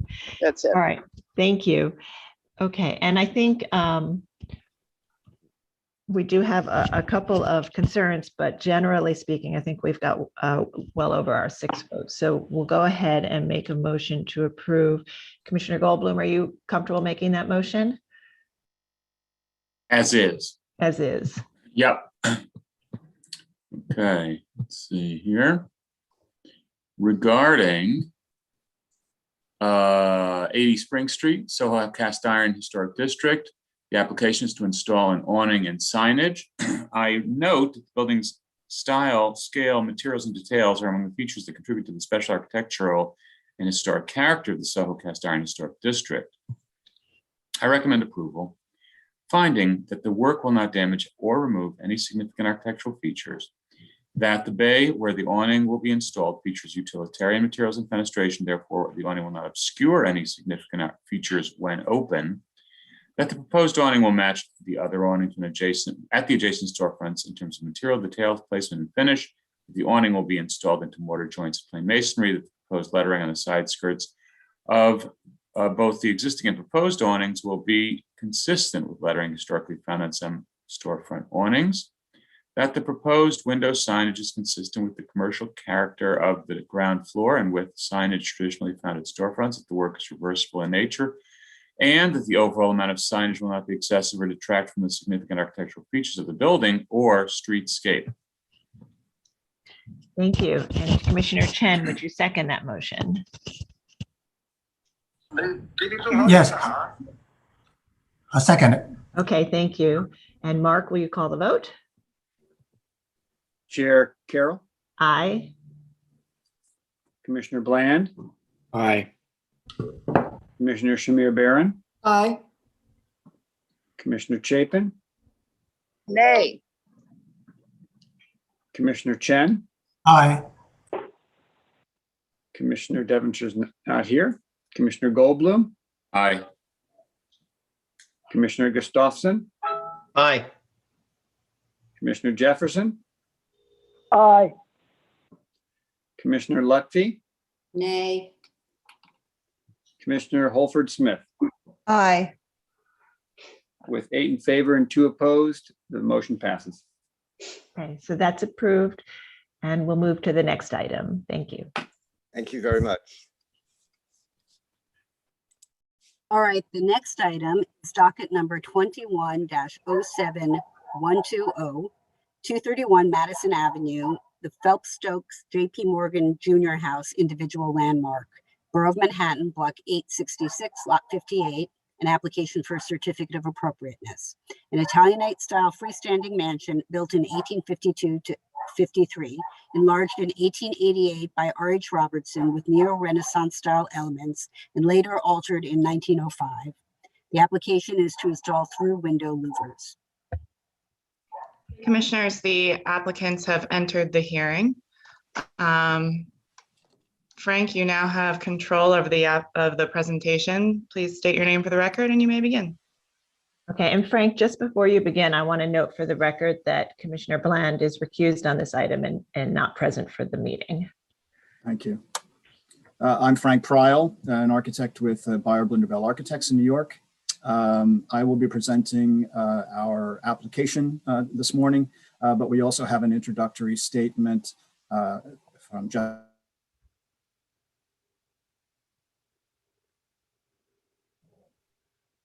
Frank, I think that you froze. Yeah. Maybe Ms. Ludwig, do you want to just go ahead? Hi, good morning, everyone.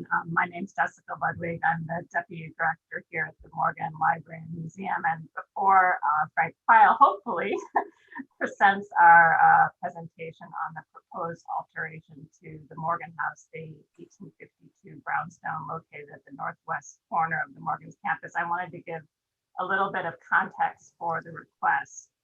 In 2019, the Morgan took a campus-wide assessment of our mechanical systems, and that assessment identified the need to upgrade the Morgan House's obsolete HVAC system, which provides insufficient fresh air to the majority of the building. As the transmission means of COVID-19 became clearer, we ended up needing to relocate all of our staff out of that building. And that building right now contains both offices as well as a dining room and 2 meeting rooms and the retail shop. This was, of course, a significant effort, and upgrading the Morgan House systems became a priority. We have already taken care of the first floor, which was fairly straightforward, but now we're focused on the lower level, 2nd and 3rd floor of the buildings. We quickly mobilized a team, including Goldman, Copeland, and Beyer Blinderbell, to undertake a feasibility study to understand our options. And the goal was really to maximize the efficiency of air distribution and minimizing the impact on both the exterior of the building and the interior of the building. It's also important to us to complete this project expeditiously as possible while doing it very carefully, because until the upgraded HVAC system is in place, we cannot allow staff to occupy the building, which poses really significant challenges to our operations. So with that, I'd like to hand things over to Frank to talk about the proposal in more detail. So commissioners, the applicant has left the hearing and has not rejoined as of yet. Okay, so perhaps Michelle, do you want to walk us through it? I think Winnie could do it. Winnie, sorry. I saw Michelle here, so I was thinking it was her application. Yes, hi, this is Winnie Chow, preservation staff. So I will begin while we wait for Frank. So this is 231 Madison Avenue. As Jessica has talked about, this is the location of the Morgan Library. Okay, so here we are located at the southeast corner at the intersection of Madison Avenue and 37th Street, highlighted here in the presentation. So it's directly connected to the Piano Building, the Annex Building, and the McKim Building, which all make up the Morgan Library.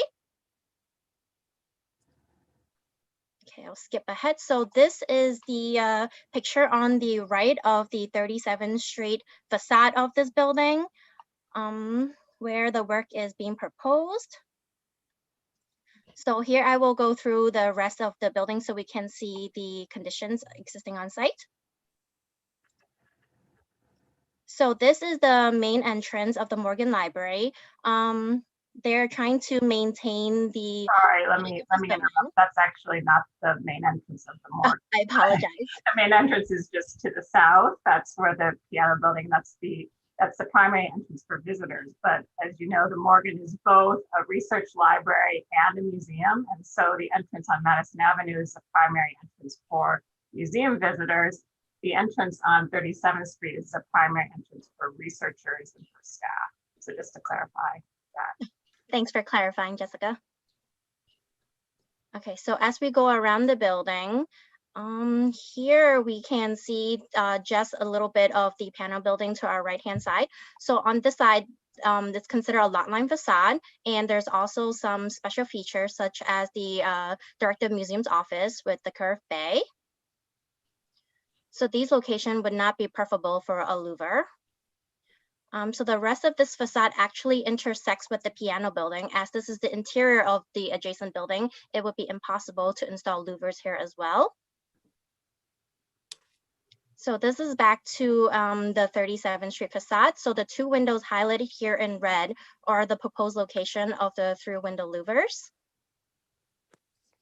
And so this is the proposal. It includes removing the top sash of these two windows and installing louvers to be painted in the same color to match the fenestration pattern here.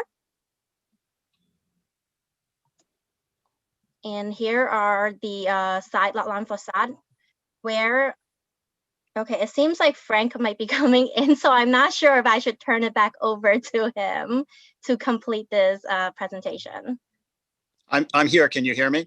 Yes, we can hear you now. Okay, I apologize for the technical difficulties. No worries. No idea why that happened. In any event, not to reiterate, but to go through the process a little bit, just to underscore, I'm sure what Jessica said, and that this is a project which it originated in a comprehensive review of the mechanical systems at the Morgan Library about 2 years ago. This particular project became a top priority at the beginning of COVID awareness, when it was determined that fresh air was necessary, had not been historically provided in code required amounts for the second and third floors. So that triggered a very thorough feasibility study, in which we, Buyer Blinder Bell, and myself personally, who's been involved with this building for over 20 years now, working with Goldman Copeland engineers to figure out the best way, the most efficient way to provide sufficient amounts of fresh air, but also to minimize the impact on both the landmarked exterior of the building and then also the landmark quality of the offices inside on the second and third floors. And very briefly, just to state that the system that has been designed by Goldman Copeland locates the mechanical equipment in the center of the distribution of the ductwork. So that is why the proposed locations for these louvers are in the center windows on the northern elevation. And we also, by locating the mechanical equipment at the center of this distribution system, we minimize the amount of air that needs to be drawn in so that it can be pushed literally to the two extents, east and west. We also were able to then be able to minimize the louvers, to put them only in a single sash, make them fully reversible, and then also to be able to paint them and color them so that they are, similar color to the surrounding, to the surrounds around them. We did investigate other locations. The reason that Winnie went through and that we put all of the elevations on the presentation was to kind of underscore the fact that not all elevations, not really all windows are created equal. They're very complicated on a building such as this that's been incorporated into a larger architectural composition or system around it. The elevations are more historic than others in some locations. For example, Madison Avenue elevation is extremely historic and pristine. We did not want to interrupt that in any way. The south elevation is complicated because it's a combination of, you have to keep going one more. This is the south elevation. It's a combination of very historic spaces to the west, such as the director's office you see with the sort of barrel vaulted radius windows. But then as you go further to the east, the building is actually incorporated into the Renzo Piano Piazza, as we call it, the atrium space. So these are lot line windows, which first of all are not appropriate or not code compliant for the introduction of fresh air. You can't pull from an interior space. But then they are also, because they're on a lot line, they are protected by a second fire-rated window, permanent fire-rated glazed window system on the interior. So that is, in order to change that, you would have to then also match the 2-hour fire rating as well. That's also true for the other location that we did investigate where it was technically feasible to introduce them. That's the east elevation, this one exactly, where there were a couple of, actually several negative aspects, and the reason we did not pursue this. This was because it's so far down on the very end of the mechanical system, we would have to pull much more air into it to be able to direct it all the way to the end of the ductwork on the very far side of the building, requiring that we use the entire windows. The full window louvers would be required, but for other reasons as well.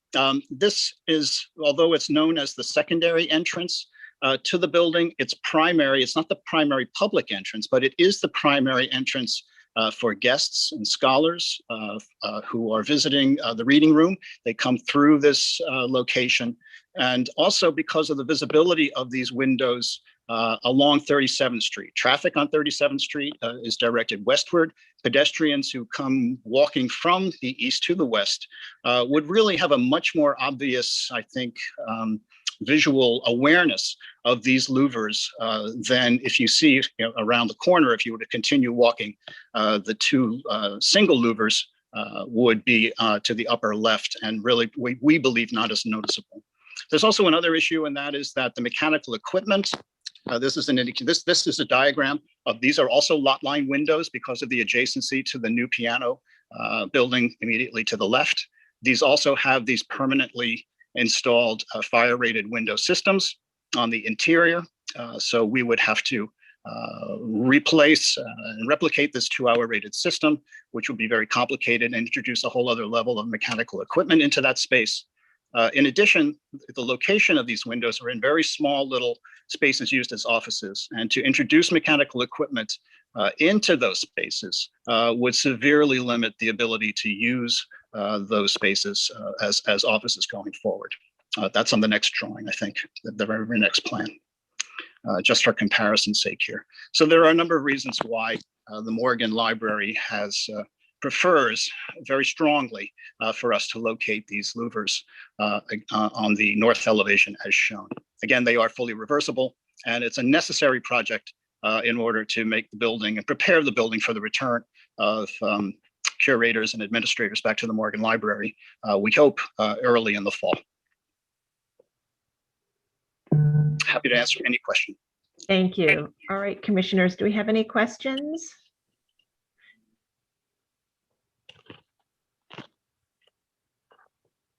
All right.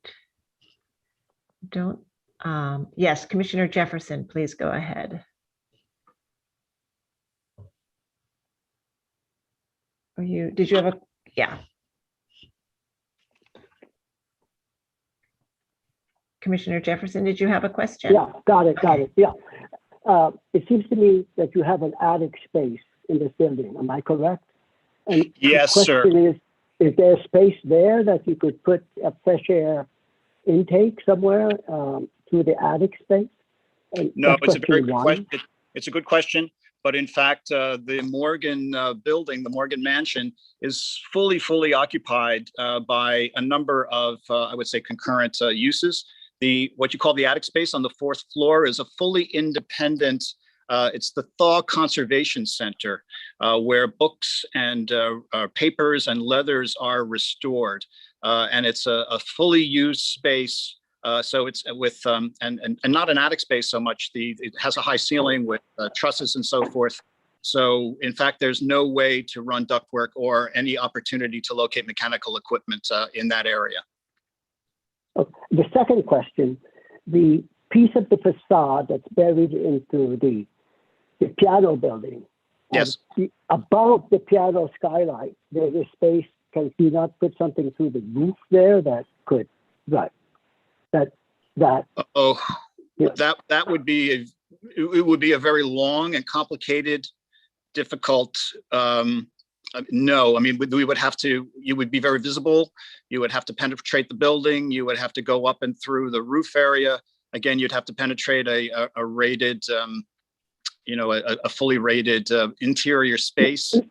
No, I'm saying to the inside, through the ceiling, through the attic space, you can go through with a vertical? No, sir. It's not an attic space. Yeah, regretfully, it's a fully occupied, active with offices and specialized equipment with its own separate mechanical system because of the kinds of work that's done up there. It's almost a separate building within a building, if you will. Thank you very much. Absolutely. You're welcome. All right, other questions? Okay, I'm not seeing other questions at this time, so we'll move to public testimony. If you'd like to speak on this item, please raise your virtual hand so we can identify you, and I'll turn it over to Lisa to walk us through the testimony. Okay, thank you. We had 2 people sign up. We'll start with John Graham.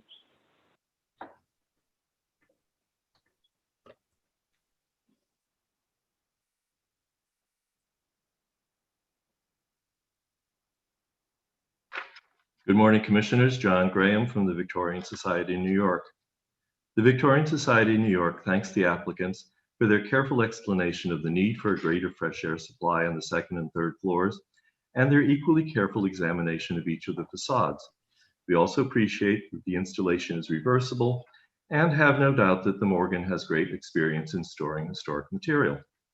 However, when we reviewed the project, we felt that there was one possible location for the required fresh air supply equipment, which was not addressed in this presentation: the roof, which could be a location on the roof of the historic building or a location on the roof of the modern Renzo Piano addition.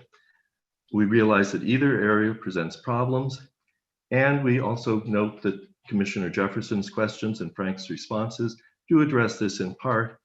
However, we do feel that this individual landmark is such an important building that every option should be examined and discussed before a decision is made.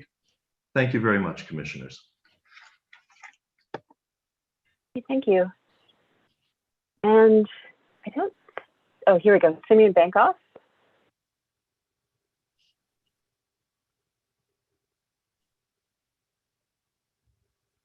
And Simeon, I've got you in. Good morning, Commissioners. Simeon Bankoff, Executive Director of Historic Districts Council. Apologies about that. The wonders of home Wi-Fi. This is an individual landmark in a very prominent corner. More than that, this is a building that was at the center of an important legal case in the history of the Landmarks Preservation Commission, and its eventual designation was regarded at the time as a major triumph for the young LPC. In 1974, then Chair Beverly Moss Spatt said, in response to the court's denial of its landmark status, we must preserve such buildings, not only for themselves, but for the preservation of the entire city. The Morgan House is evocative of its period and has a wealth of architectural detail, dignity, and simplicity. Under her leadership, the commission successfully designated the property and eventually was brought under the hoped-for benign control of the Morgan Library. Time marches on, and even cultural institutions must modernize. Well, this proposal is not even in the same universe as some of the Morgan's other more controversial modernizations. It can still benefit from a rigorous standard applied to its appropriateness. In this instance, we are not convinced by the arguments necessitating the positioning of these louvers. They appear to be based on interior needs which could be reconfigured and are of lesser importance than the exterior appearance of this building. The alternative location on page 13, while far from perfect, would be a preferable location than the proposed location on the north elevation. But there still would be to request these expert architects who've done such a remarkable job on so much of the existing historic fabric of this complex to find a better, less intrusive place for these mechanicals. Please let this landmark's wealth of architectural detail, dignity, and simplicity remain as a continued lesson of preservation's value to New York City. Thank you very much. Thank you. I don't see anybody else with their hand raised. Okay, thank you. And Anthony, do we have any written testimony? We have a resolution from the community board. The Manhattan Community Board 6 recommended approval as presented. Okay, thank you. All right, Frank or Ms. Ludwig, would you like to respond to any of the comments we've heard? I would only like to assure everyone that everyone's comments were thoroughly considered as we went through our feasibility study. And I would like to assure everyone that we have exactly the same concerns. that we are responding to a need here. This is not a vanity or a glamour project by any means. It's in order to respond to recent conditions that all of us have been affected by, and we're trying to prepare and make the way for a safe work environment for the Morgan employees and administrators, and that we have done our best to minimize impact, absolutely, by locating the mechanical equipment where we have. It's the lesser of many evils. I hope everyone acknowledges that. If there were another better place to put it, we've thought about it.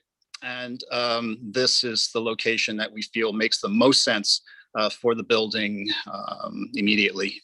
And going forward, once the opportunity exists for us to redo the mechanical systems comprehensively one day in the future, these louvers will go away and the sashes will be returned exactly as they are today. Okay, thank you. And Frank, these sashes are not historic. They are. No, that's correct. All the windows have been restored and replaced over time. Yes, so they are not historic fabric. Okay.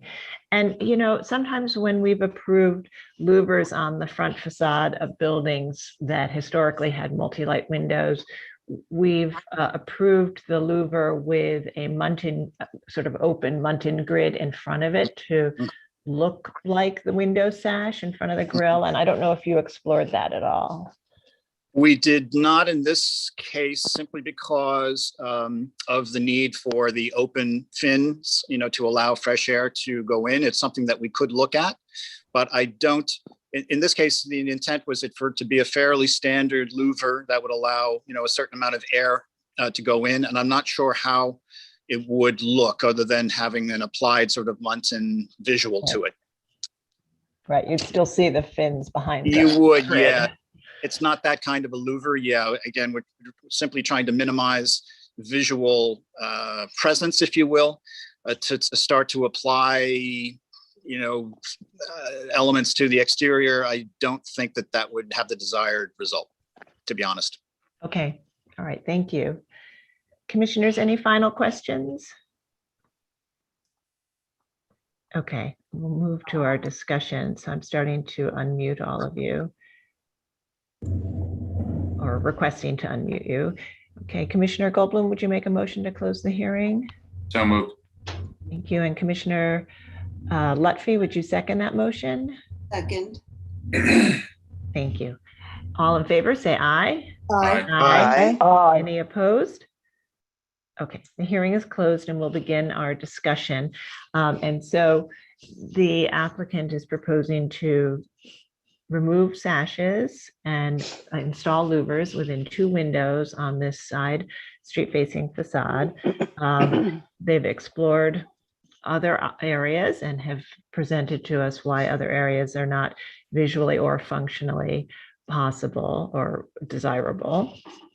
And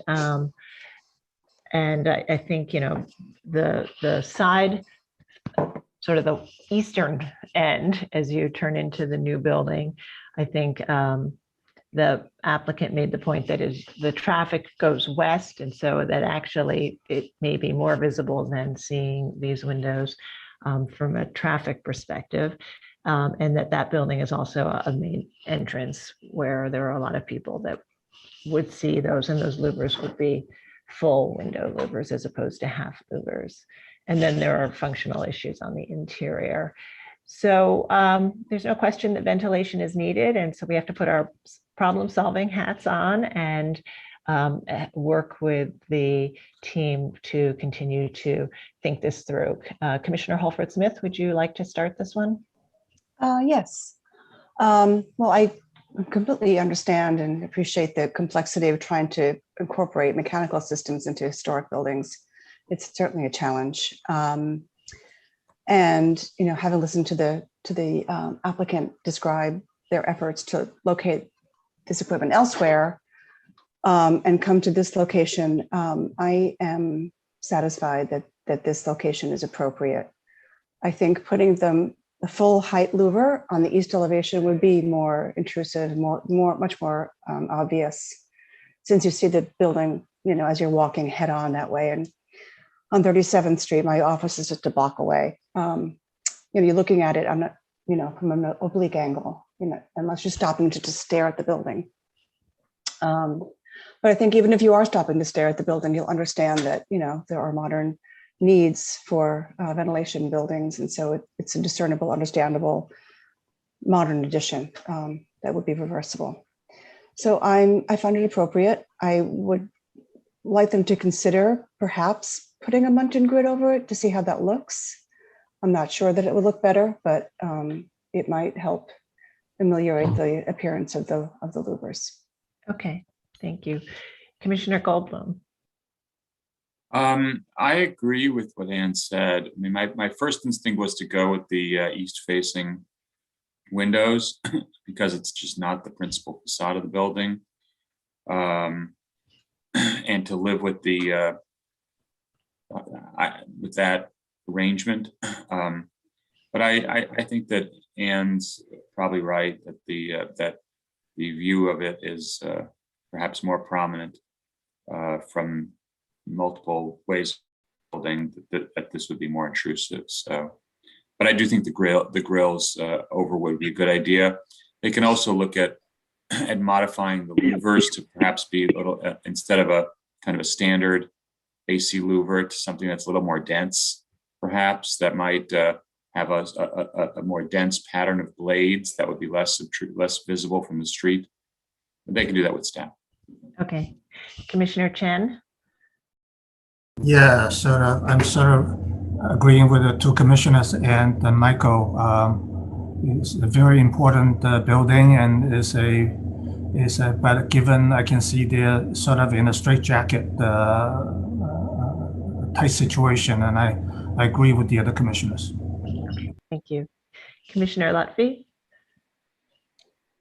Yeah, I agree that this is a very complicated situation, and that the goal that they're trying to achieve is very important. I guess I feel like the east side of the building is not important. What's more important is the expanse of the building on 37th Street. So I would encourage the applicant to go back and look at the east side and reconsider some of the other recommendations that have been made. Commissioner Jefferson. It's a difficult problem for all architects, but the way I looked at it as the west elevation is the primary facade. The 37 is the subdominant facade, and this east facade is subordinate. And that long facade, those two facades are important to me when I pass by. And I think this east facade can accept a louver, the whole window, and I could accept it there. I think it's fine. The scale of it, the space it takes up, and when I walk by that building, I usually turn and look south to look at the whole facade, the major facade, not this little one. So that's my analysis. Okay, Commissioner Gustafson. I think I'm in agreement with the majority that the proposal as is appropriate in light of the situation they face. Okay, Commissioner Shamir Baran. Ventilation, who knew? I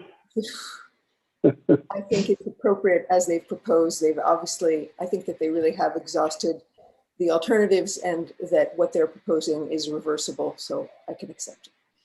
Okay, thank you. And I too also can accept it. I think if they're not historic windows, it's reversible. The sashes can go back at some point when the mechanical system can be completely redeveloped. Did we miss Diana? She's left us. Actually, I haven't left you. Oh, I thought you were leaving. I thought your appointment was at 11:30. It is, but we're sort of coping a little bit in the background. So okay. For this one, I can do it at least. I agree with other commissioners that it is appropriate in the circumstances because it's reversible, and I think it will not, compared to air conditioners, obviously it's relatively not so prominent, and I think they have found the best possible solution, so I can support it. Thank you. Okay, thank you, Diana. Okay, and I agree as well, and I think that these will read as, reversible modern installations. So we'll go ahead and make a motion to approve. Commissioner Holford-Smith, would you make that motion? Yes. In the matter of LPC 21-07120, 231 Madison Avenue, Phelps Stokes J.P. Morgan Jr. House, an individual landmark. An Italianate style freestanding mansion built in 1852-53, enlarged in 1888 by R.H. Robertson with neo-Renaissance style elements and later altered in 1905. The application is to install through window louvers. I recommend approval, finding with consultation with staff, finding that the work will not damage or destroy any significant architectural features, that the installation involves removing only the window sash and retaining the window frame, and that the proposed through window louvers will be mounted flush with the plane of the window frame and behind the brick mold, and will be finished to match the fenestration pattern, helping them to remain a discrete presence. However, I find that the proposed through window louver installation at the center of the north facade draws undue attention to itself and detracts from the significant architectural features and overall appearance of the building. And therefore, I recommend that the applicant work with staff to explore whether the louvers could be installed behind mutton grills, or that the louvers be redesigned to have a finer pattern to better recede from the facade.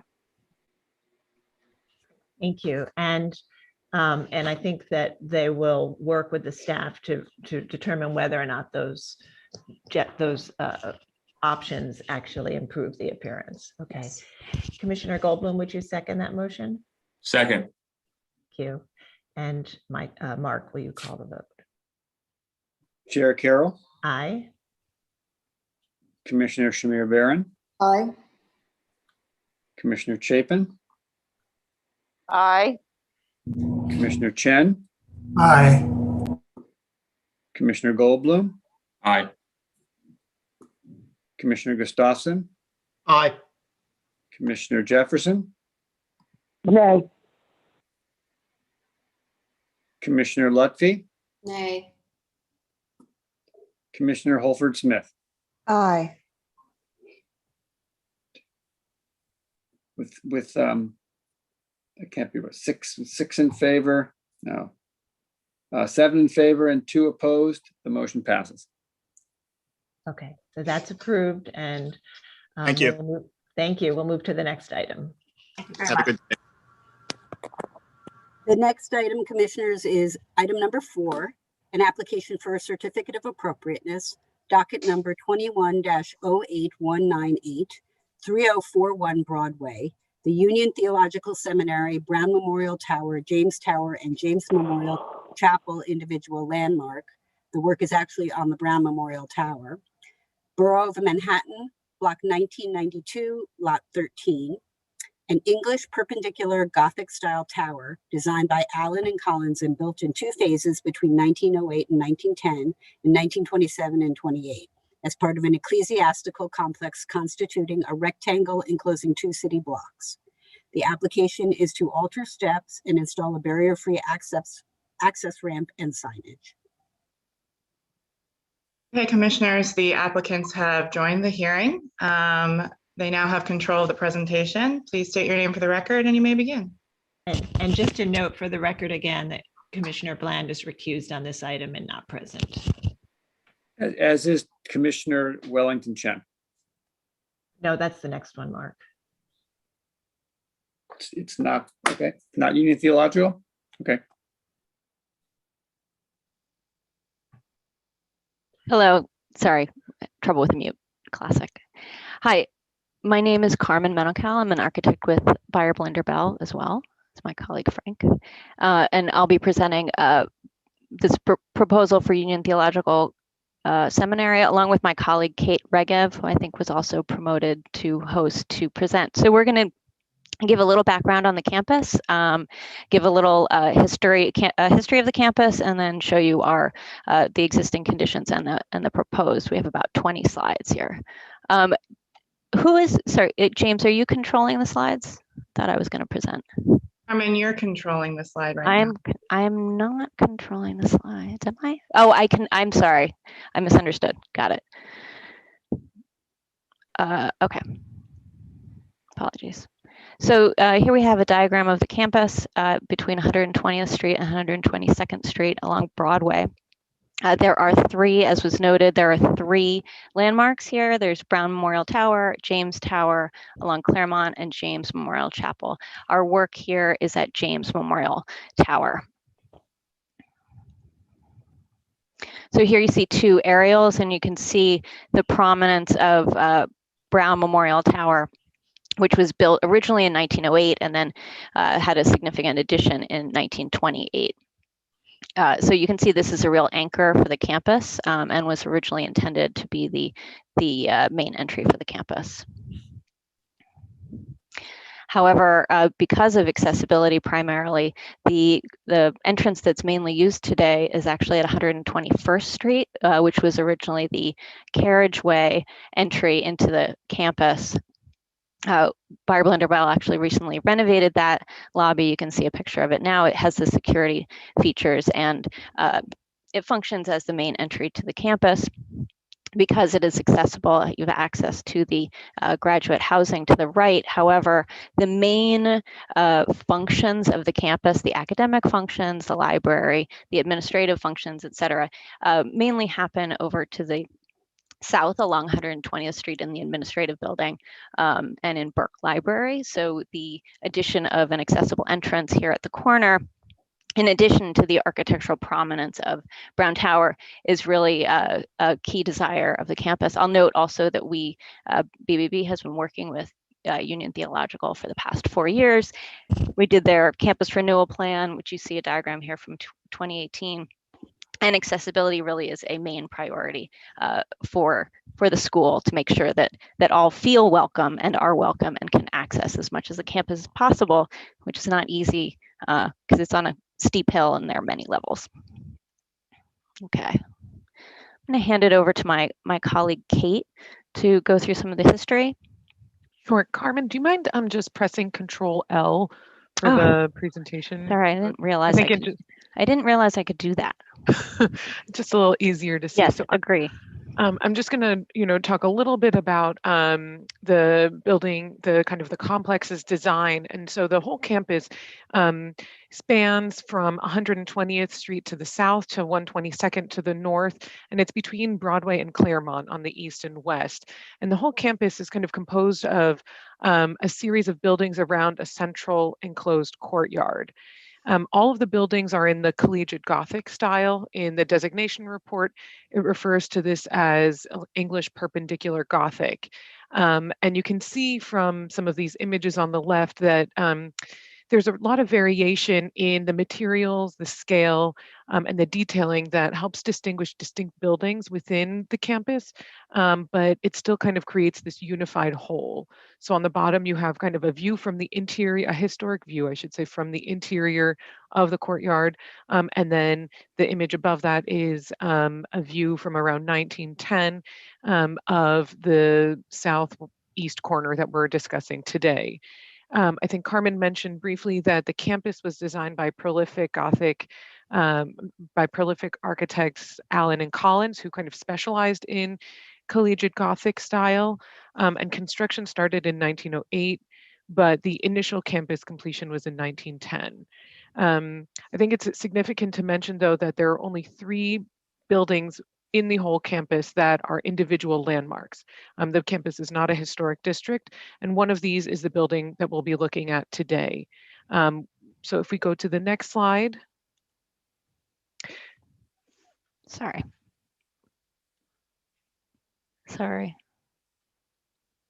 I don't know what's happening. I think if we go, somehow we're going forward. Sorry.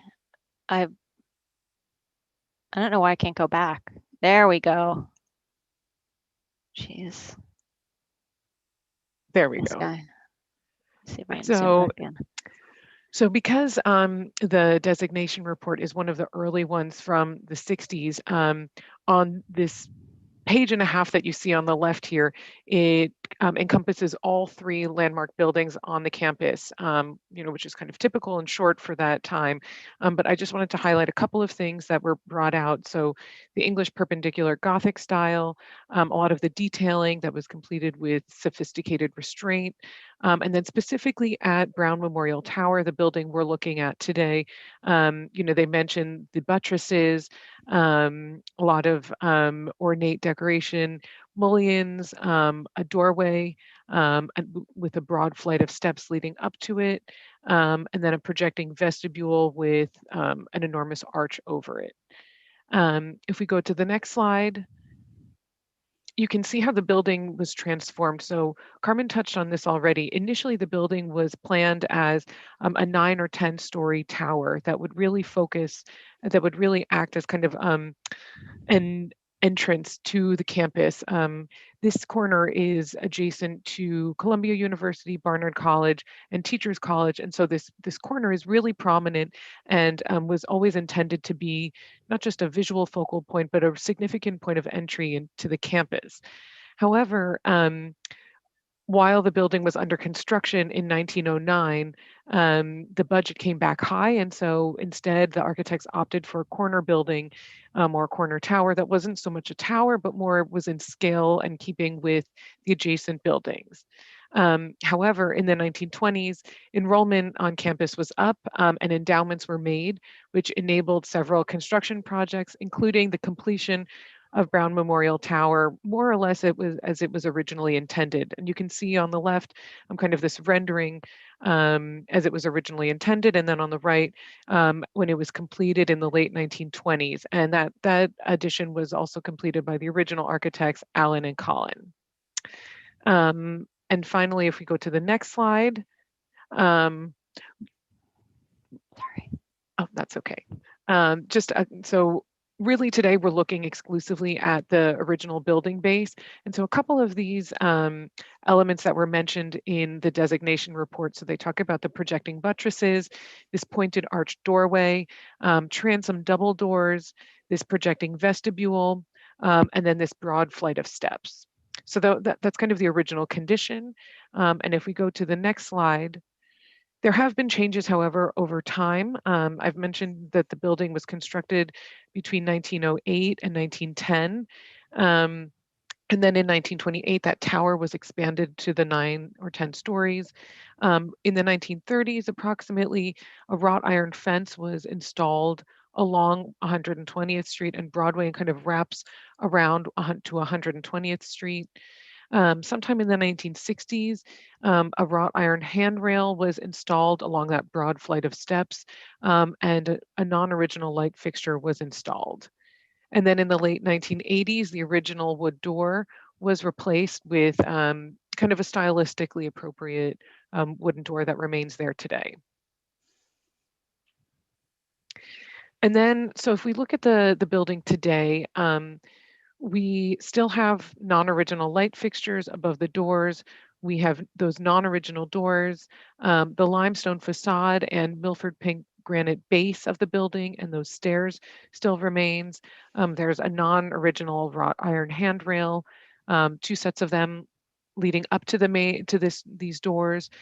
We have some original signage, including the original cornerstone, as well as some non-original signage, and then the fence that you can see on both sides of the stairs, and then an original in front of that is an original granite curb. Great. So just before we move on to the drawings, I wanted to note also that the style of the base of the building is, despite how ornate the rest of the building is, the base of the granite is quite clean and rustic, I guess. It's not as ornate as the rest of the building, so that just ties into our approach to the new ramp. So here we see a plan and an elevation along Broadway facing east of that entry. In purple, I've highlighted the areas that we plan to salvage, which are these steps and the upper landing, which are solid granite. And then in pink, the areas to be removed. So our proposal requires the removal of these cheek walls in order to enter the doors accessibly. We also, I'll note, have to there is one step here. It says -7, so we do have to go up one step, which requires us to raise this top landing, which adds to some complications. We're also proposing to salvage this curb. We're reinstalling it in another location. So here we see our proposal. Up top is a plan. So you see that I've indicated in red dashed where the original cheek walls are. We've removed those cheek walls and actually shortened the original steps in order to allow for entry up to the landing with the doors. There is quite a steep slope from 120th Street heading north. Actually, the entrance that I showed you that they use on 121st Street is 1 story below. So that's how steep the slope is there. We use that slope to our advantage, however. So we're starting on the high side. Unfortunately, it's not quite enough of a height difference to allow us not to turn back. So we do have a sloped section here that's along 120th Street. That means that it does not require handrail. We have a landing right at the corner here, and then we proceed with a ramp up to the landing. So that ramp section does have handrails. You'll see that at the base of that ramp slope, we've modified the planting bed here, and we're reinstalling the salvage curb and terminating the fence directly perpendicular to the building here. So this area would be sidewalk. As we come up the ramp, then we have 2 planter beds on either side of the stairs. We have just enough space here to get through accessibly to the entrance. We have not actually modified the doors except to add this automatic door operator. The doors are not currently accessible because of how close together they are, but we really have no opportunity to physically alter that to make them accessible. So we have then reinstalled 2 handrails on the step and use salvage stone for those steps. So I think we need 1 or 2 new stone treads to complete those stairs. Then along the wall, which is solid, we have included a sign of the name of the seminary. I'll go into a little more detail about the signage.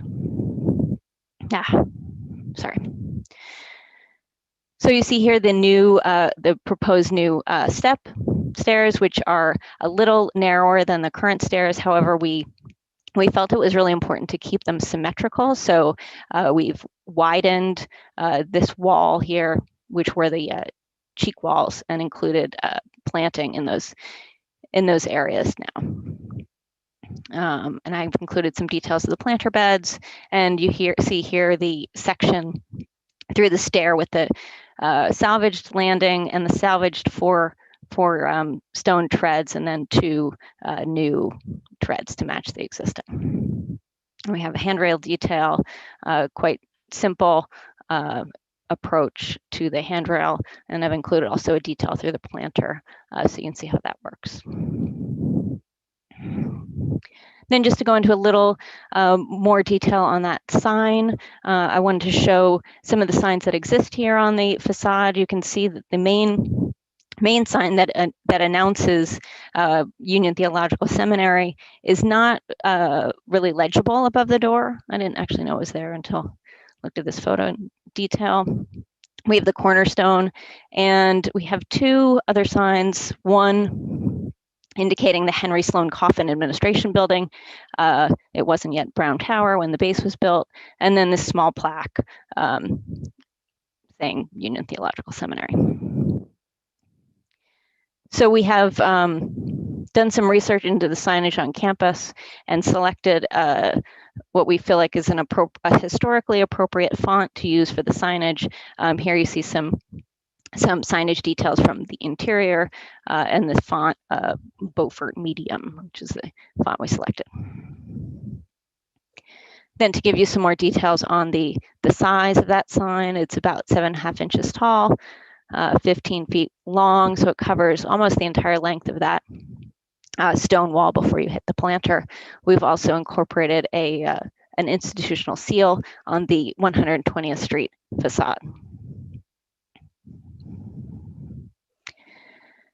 And then some details on the ramp portion. I noted that this is a slope along 120th Street, and then it turns to a ramp with handrails.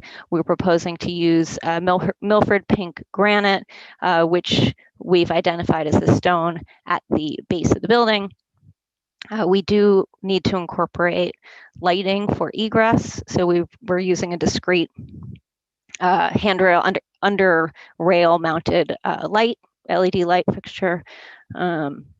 And then you can see the elevations of those walls. They're not very tall because the slope goes down. So this wall is about 3 feet tall here. And then finally, just to show you some before and after renderings, this is the existing condition along the corner.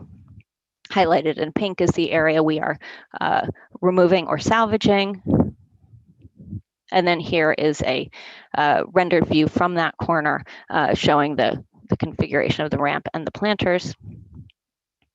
And finally, from a little further back, this really shows the ramp in the context of the tower, how it really seems that it becomes part of the base of the building, an expansion of the base of the building.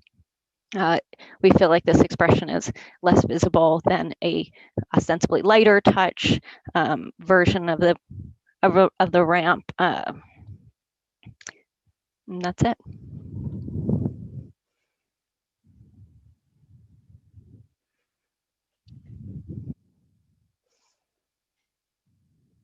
All right, I don't see any questions at this time, so we will go ahead and take testimony. No, there is a question. Sarah, you were frozen for a moment. I think there is a question potentially. Okay, I don't see it. Yeah, there is. Commissioner Jefferson, you have a question? Okay. Yes, it's a very nice solution, but I have one question or two. It has to do with proportion. If you go back to your sketch, you're drawing LPC 12. The stair, the existing, LPC 8, I'm sorry. Yes, you see the elegance of that stairway. I mean, it's 25 feet, 25'8", and you're reducing it to 18.6. 1/3 of it is gone. And if you notice the cheek walls, they're elegant, small, minimal cheek walls. So, good solution, beautiful. My question is, if you go back to LPC 13, and you see how the cheek, if you made the cheek wall smaller and extended the two stairs on either side, you would have that proportion at least in elevation, which is grand. And it's just a thought that would make it a grander entrance and keep that symmetry that's so beautiful. And the ramp could stay where it is. I mean, it works as a ramp. It's just that the stair becomes more dominant in the composition of the doorway than the ramp. But that's just a comment from just my comment. Would you like to respond to the choice of proportions and why you chose to make the planters wider and the stairs narrower? Sure.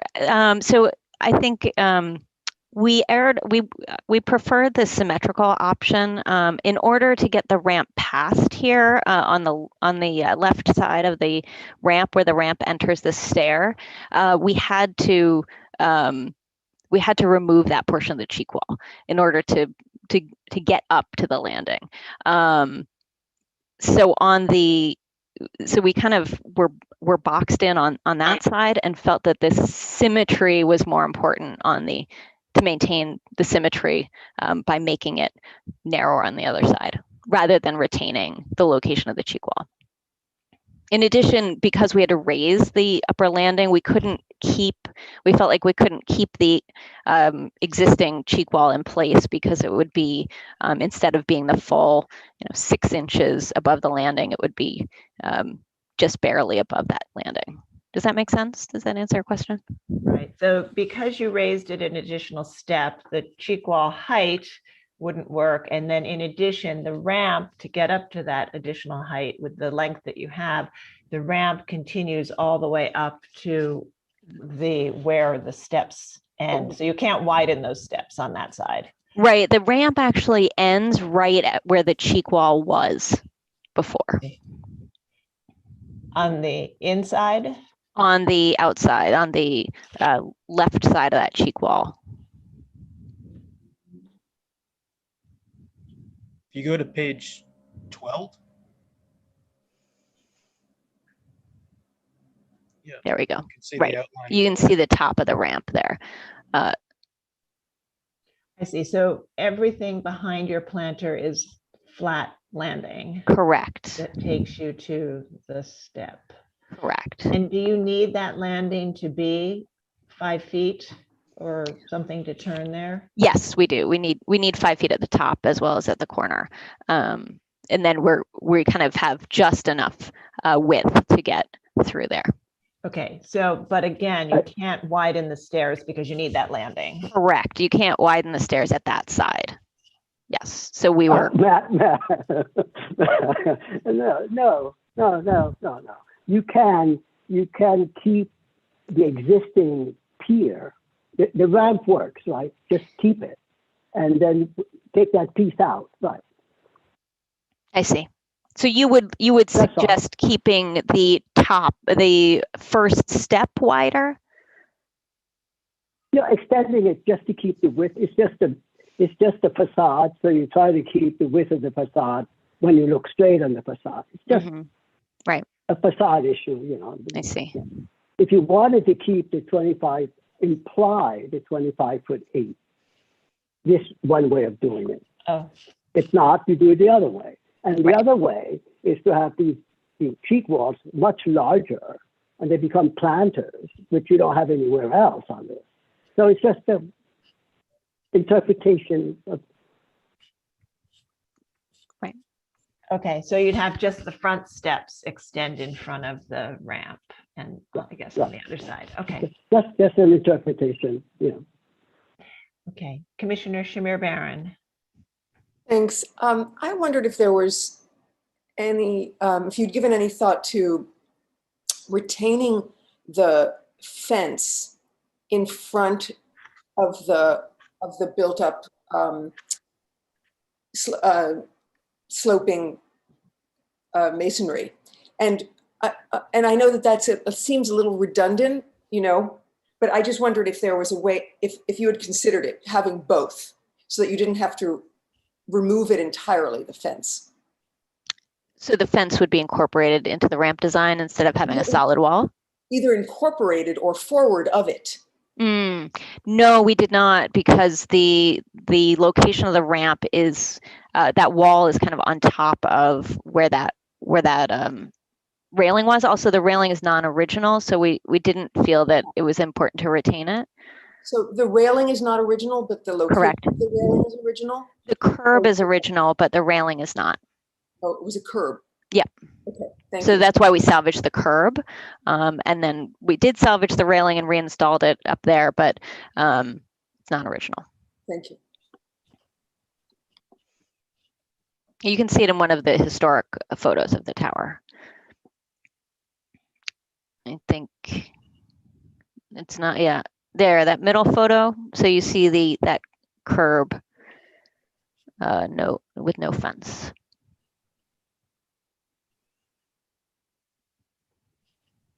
Okay, other questions? Okay, let's go to testimony. We may have more questions after that. If you're in the meeting and would like to testify on the item, please raise your virtual hand so we can identify you, and I'll turn it over to Lisa. Okay, thank you. Let's bring in Simeon Bankoff first.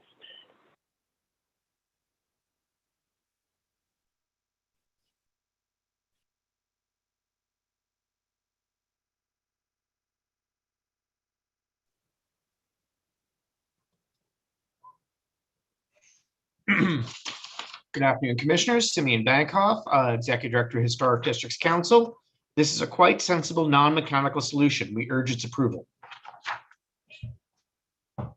Thank you. Okay, next we have John Graham.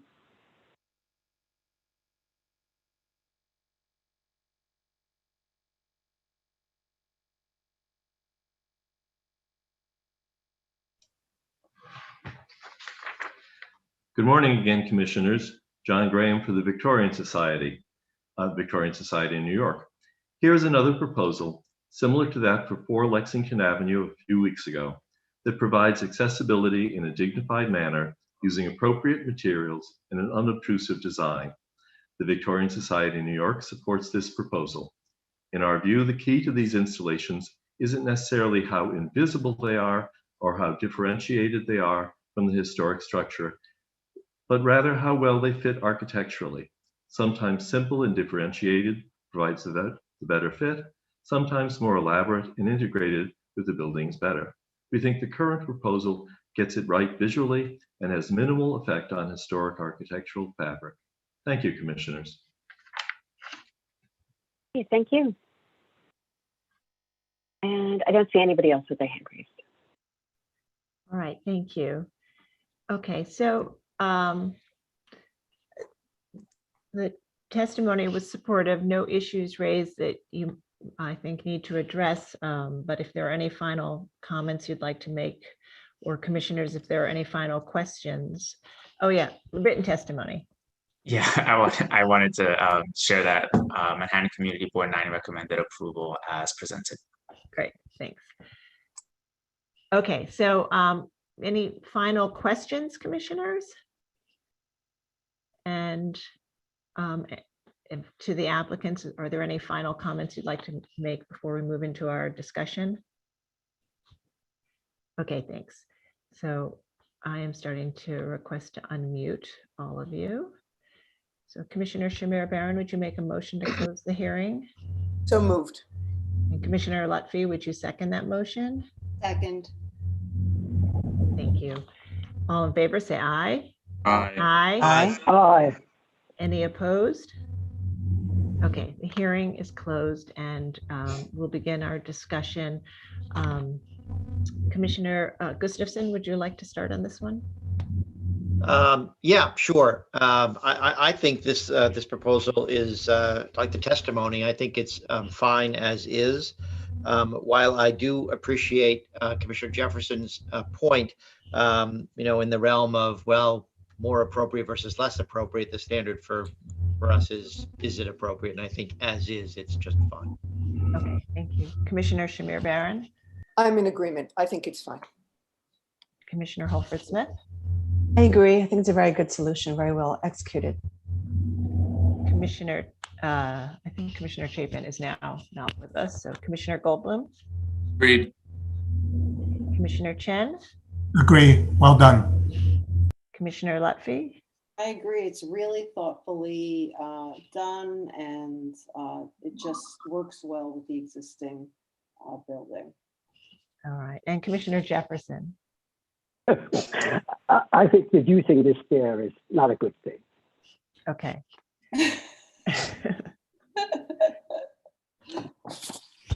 Yeah, and I had similar feelings when I first looked at it as well, but I just can't see how you widen the stair except for at the bottom riser and tread. So, but I understand, what you're what you were feeling and looking at it. But with that, I think we have enough to make a motion to approve it. So Commissioner Gustafson, would you go ahead and make the motion? In the matter of LPC 210819830441 Broadway, Union Theological Seminary, Brown Memorial Tower, James Tower, and James Memorial Chapel, an individual landmark. The application is to alter steps and install a barrier-free access ramp and signage. I note that the designated individual landmark is limited to the Brown Memorial Tower at the northwest corner of Broadway and West 120th Street, and the James Tower attached James Memorial Chapel that are mid-block along the Claremont Avenue complex. That the granite steps, plinth blocks, and areaway curbing are original to the 1909 building. The wrought iron railing dates to approximately 1930, and the handrail dates to approximately 1960. I recommend approval, finding that the work will provide additional barrier-free access to the educational complex and establish the Brown Memorial Tower as one of the two main entrances to the complex. That the existing wrought iron railings are simple in design and were added in the 1930s. Therefore, their removal will not eliminate a significant original or architectural feature. That the salvaging and reinstalling the historic granite steps and incorporating them into the new design will preserve significant architectural and historic fabric. That the stairs will be symmetrically placed in front of the entry doors, maintaining balance at this entrance. That the proposed Milford pink granite material for the ramp will match the original stone of the tower base and will harmonize with the facade. That the new planters will recall the scale and massing of the plinths that will be removed and will soften and maintain greenery at the entrance. That the proposed bronze handrails and freestanding stanchion are simply designed with integral concealed lighting and will harmonize with the facade. And that the low granite cheek wall with pin-mounted bronze signage is well scaled to the building in keeping with the materials of the tower and will announce this building entrance as a main entrance to the complex. Okay, and Commissioner Shamir Barron, would you second that motion? Second. Okay, Mark, will you call the vote? Chair Carroll, Aye. Commissioner Barron, Aye. Commissioner Chen, Aye. Commissioner Goldblum, Aye. Commissioner Gustafson, Aye. Commissioner Jefferson, Nay. Commissioner Lutfi, Aye. Commissioner Holford Smith. Aye. With 7 in favor and 1 opposed, the motion passes. Okay, so that's approved, and we will now move to our public meeting agenda. Thank you, Sarah. The next and final agenda item is our public meeting agenda. It is for docket number 21-04144, 1000 Fifth Avenue, the Metropolitan Museum of Art, an individual and interior landmark, Borough of Manhattan, Block 111, Lot 1. This is an application for a binding report. A Beaux-Arts and Roman style museum built in 1864 through 1965 and designed by Vaux and Mold, R.M. Hunt, and McKim Mead and White, with later additions built between 1975 and 1990 and designed by Roche Dinkeloo. The application is to replace a curtain wall facade. And I just wanted to read some notes. That this was last presented at the public hearing of February 9th, 2021, and no action was taken at that time. The application is to replace the south-facing slope curtain wall facade of the Rockefeller Wing at the Metropolitan Museum of Art, which was designed by Roche Dinkeloo and constructed in 1982 pursuant to a 1973 commission-level advisory approval. The existing curtain wall system features aluminum mullion caps and tinted coatings, which have deteriorated over time. The previous proposal included replacing the curtain wall system with a new system featuring silicone joints and larger glass panes with a gradiated tint at each of the first 4 rows and a darker tint at the top 4 rows of glazing and fritted bird glass.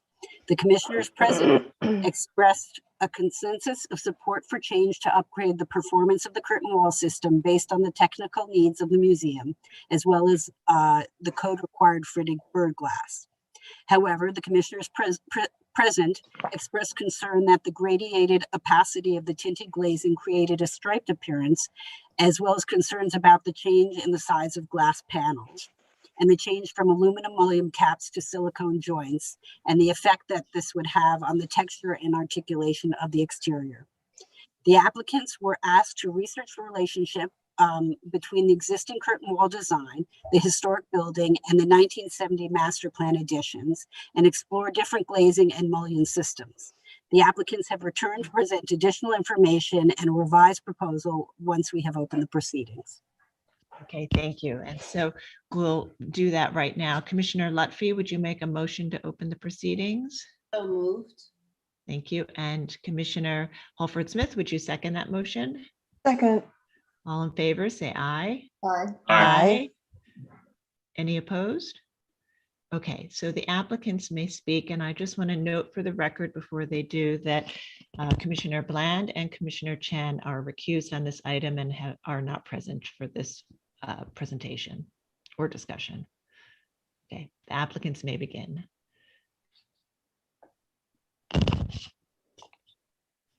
All right, was someone from the Metropolitan Museum going to start first? No, I think, Mike, we can just jump right into it. Let's go ahead. All right, thank you very much then. I am Michael Whetstone of Byerblinder Bell Architects, and we're pleased to be back here having done a lot of research and responding to your comments from a few months ago. I'm trying to get control.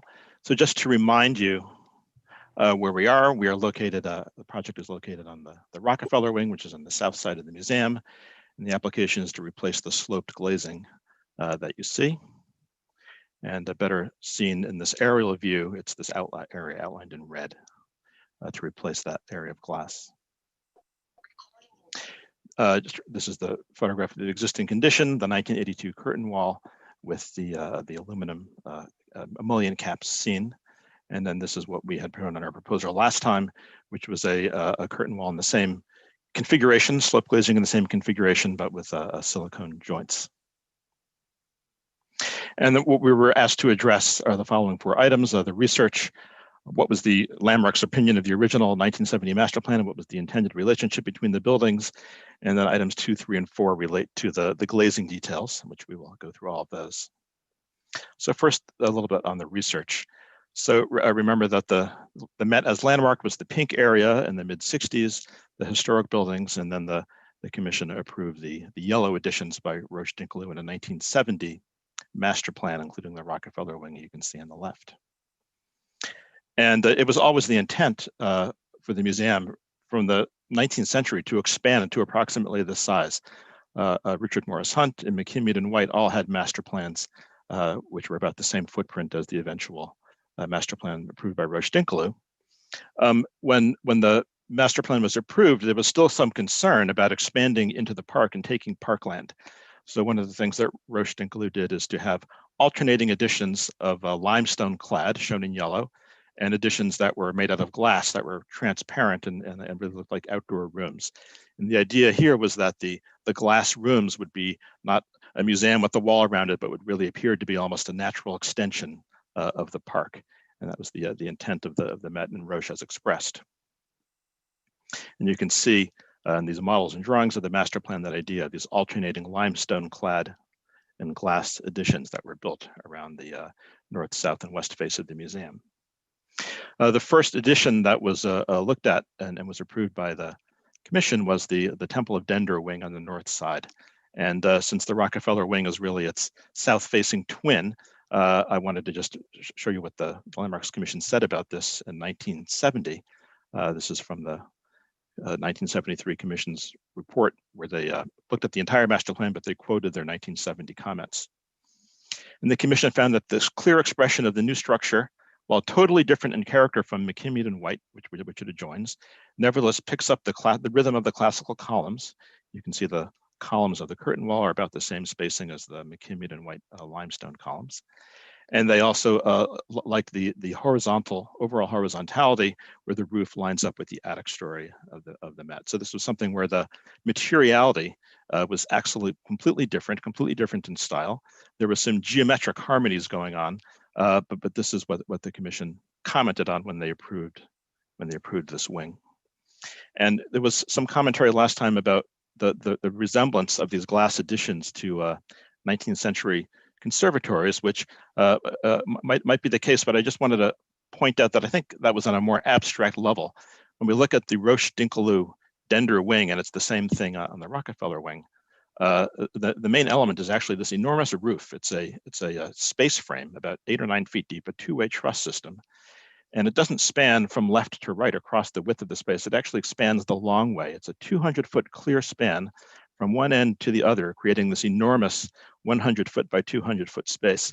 And this was really, I think, the main expression of this wing. It was the idea that of a, not so much a 19th century conservatory, maybe an abstracted one, but more of a, a modern tour de force, a real statement. Remember, Roche-Dinkeloo was the successor firm to Eero Saarinen, which really specialized in these enormous structural roof shapes as defining the architecture, which meant that this glass wall, the columns here, are not holding up the roof. It's the other way around. This glass wall is leaning against the roof for support. And these columns are really very thin because they are taking only the wind loads.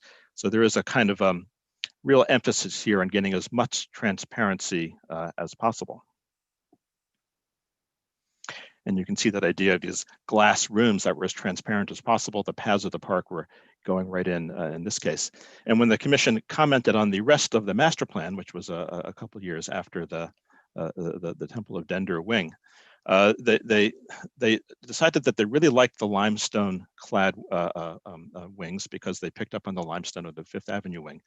They were not so sure about the appropriateness of glass when they looked at these other wings, including the Rockefeller wing. But they said that they could approve it on the idea that they liked the idea that there were these interlocking landscaped volumes, that these were not so much glass buildings as outdoor rooms into which the public was invited.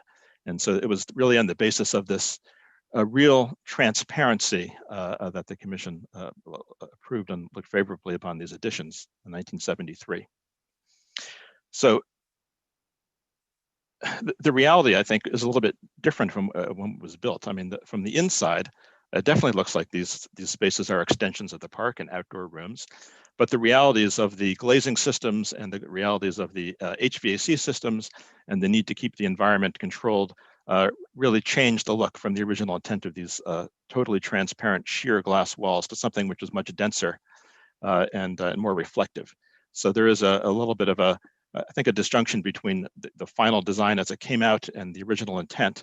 We don't have a record of what the commission said about the final intent of these facades, the way it looked with these smaller pieces of glass. We don't have that timeline, we just have the original comments that we were given. But you can see in the evolution of the Temple of Dender, it started out with the idea of much more transparent, the glass becomes smaller, and then in the final iteration, the glass becomes quite small. And I think this really had to do with the glass technology and the cost at the time in the 70s. Which brings us to the Rockefeller wing. And the Rockefeller wing, as described in this 1982 New York Times article, was a little bit of a lost stepchild. And the reason is that it was facing south, but it needed to be symmetrical. This enormous glass wall needed to face south, whereas the Temple of Dender faces north. So there were immediately problems, of course, anticipated from the very beginning from this 1970 model with how to deal with all that sunlight. And you can see that there was this intent, as we've showed, to have a fairly opaque or reflective glass at the top and transparent only at the bottom. And in this article from the Times, they brought up this issue that there was always this concern that perhaps there was a little bit of a non-alignment between the south-facing glass wall and the kind of artwork that was going to be installed here, which was the fairly delicate wood and painted fabric arts of Oceania, Africa, and the Americas. And after the building was built in 1980, and we have correspondence attesting to this, the museum was somewhat surprised to see that the light levels were as high as they were, and there was a little bit of a retrofit done. They put in these permanent shades on the inside as well as plastic films on the outside of the glass to cut down on the light levels for conservation. Which leaves us to where we are now, which is that we have a south-facing glass wall, which has really never quite lived up to its architectural promise because of the light levels, with the film decaying on the outside and the permanent shades blocking the view on the inside. And this is the problem that we are facing to solve as the Met looks to renovate these galleries and this wing. So a little bit on the proposed design revisions. So I'm going to go through what we did after the last hearing, is we really looked at what is the most important thing for the Met in building this glass wall. What do they really need to keep for their own objectives for conservation and environmental control and maintenance. So we really broke it down into these 3 different categories, which I'm going to go through. So I'm going to go through each of these glass detail items, and then I'll end with the proposed design that we have at the end of this. So first is this idea of the light, controlling the light coming in, and the Met wanted to do this so that we're not relying on permanent full height shades on the inside. How could this be solved with the glass? The idea was to have, as in the original proposal, glass that changed opacity as it went up the facade. The key thing here is where it says VLT, visual light transmittance. So the view zone, 20% visual light transmittance, the next row 2%, and it decreases as you go up. And the entire exhibit on the inside is designed so that these light levels can be maintained to allow the display of these objects near the glass window. And you can see here that original intent from the inside of having view at the bottom, and then translucent glass above, really similar to the original Roche-Dinkley design. Here is a model in our office showing 4 different layers of glass stacked up in the correct angle with the light coming through. And you can begin to see that. So when we compare the rendering and the photograph of our model, there's that intent of glass that's transparent at the bottom and becoming slightly more translucent as you go up. However, the commission last time objected to the idea that the glass would look different at these upper rows. It looks different at the bottom because that's the transparent row. But there was this idea of stripes that was bothered, and the request was, could there be a gradated frit? So that rather than having each piece of glass be different, we have frits operating on a gradient to achieve the same idea. We consulted with our facade consultants at Arup, and we did in fact come up with a design where we have from rows 2 through 8, we have a gradated frit, 50 to 73% in the first one, picking up where it left off, 73 to 87%, et cetera, so that we do get more of a gradient going up. We don't have the stripes. This rendering only shows the frit gradient. There's more items that we looked at coming up. The second one was the change in glass panel size. The original glass was quite a small panel of 2'6" wide, 5 feet tall. And we were proposing what we thought is a fairly subtle change to a slightly wider piece of glass, 7'6" by 3'7". And the reason for this was that having more framing and less glass really increases the condensation risk. The framing is really the weak point, and it's also the place where there are more joints.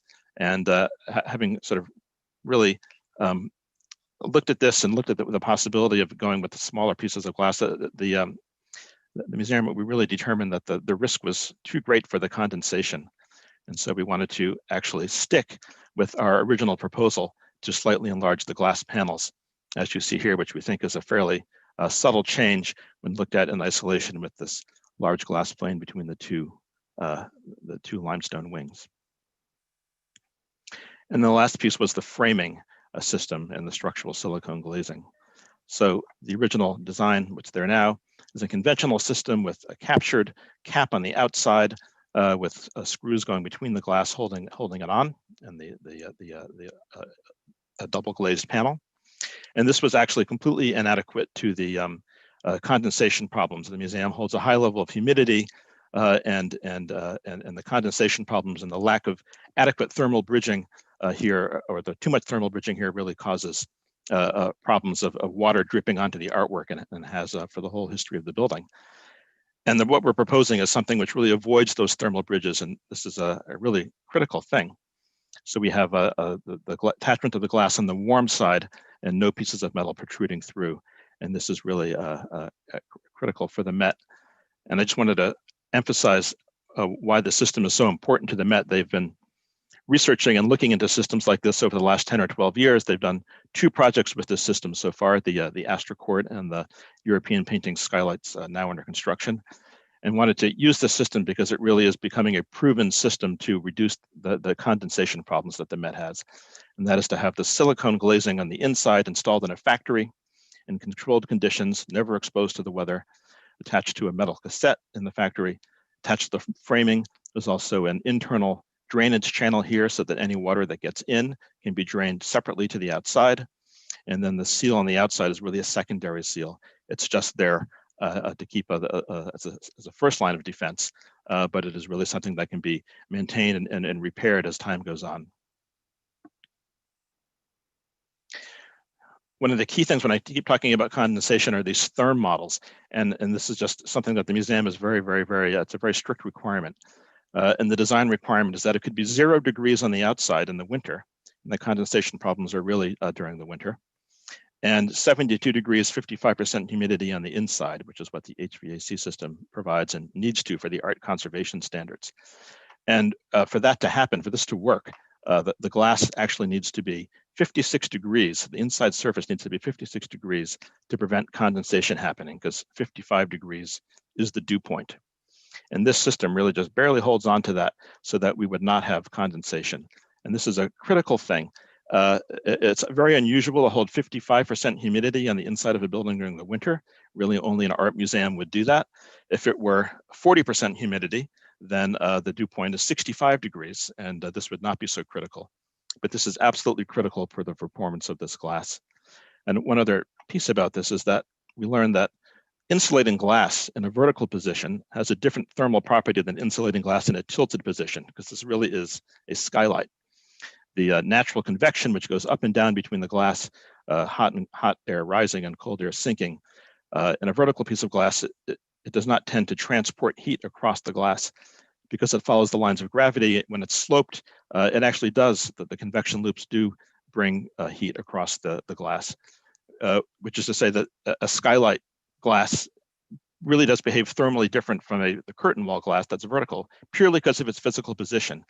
And what that means is that we're facing not only the 50% humidity challenge, but we're also facing this idea that this is really a skylight and a curtain wall. And this system would not be so critical, again, if we were holding 40% humidity or lesser than humidity, and it would not be so critical if this were a vertical piece of glass as tilted. But because of all these factors, we are really, really, really constrained in what we can do in order to install this wall as the Met wants it. And this system was, of course, approved by the commission, as you can see here at the European Paintings Galleries facing west, which are under construction. And you can see that the silicone, when it catches the light, actually does have some depth to it. There was a real request to look at ways to articulate the exterior, so it's not just the silicone joints. And we tried very, very, very hard for a long time to look at this. And I just wanted to show you some of our investigations, which ultimately did not work.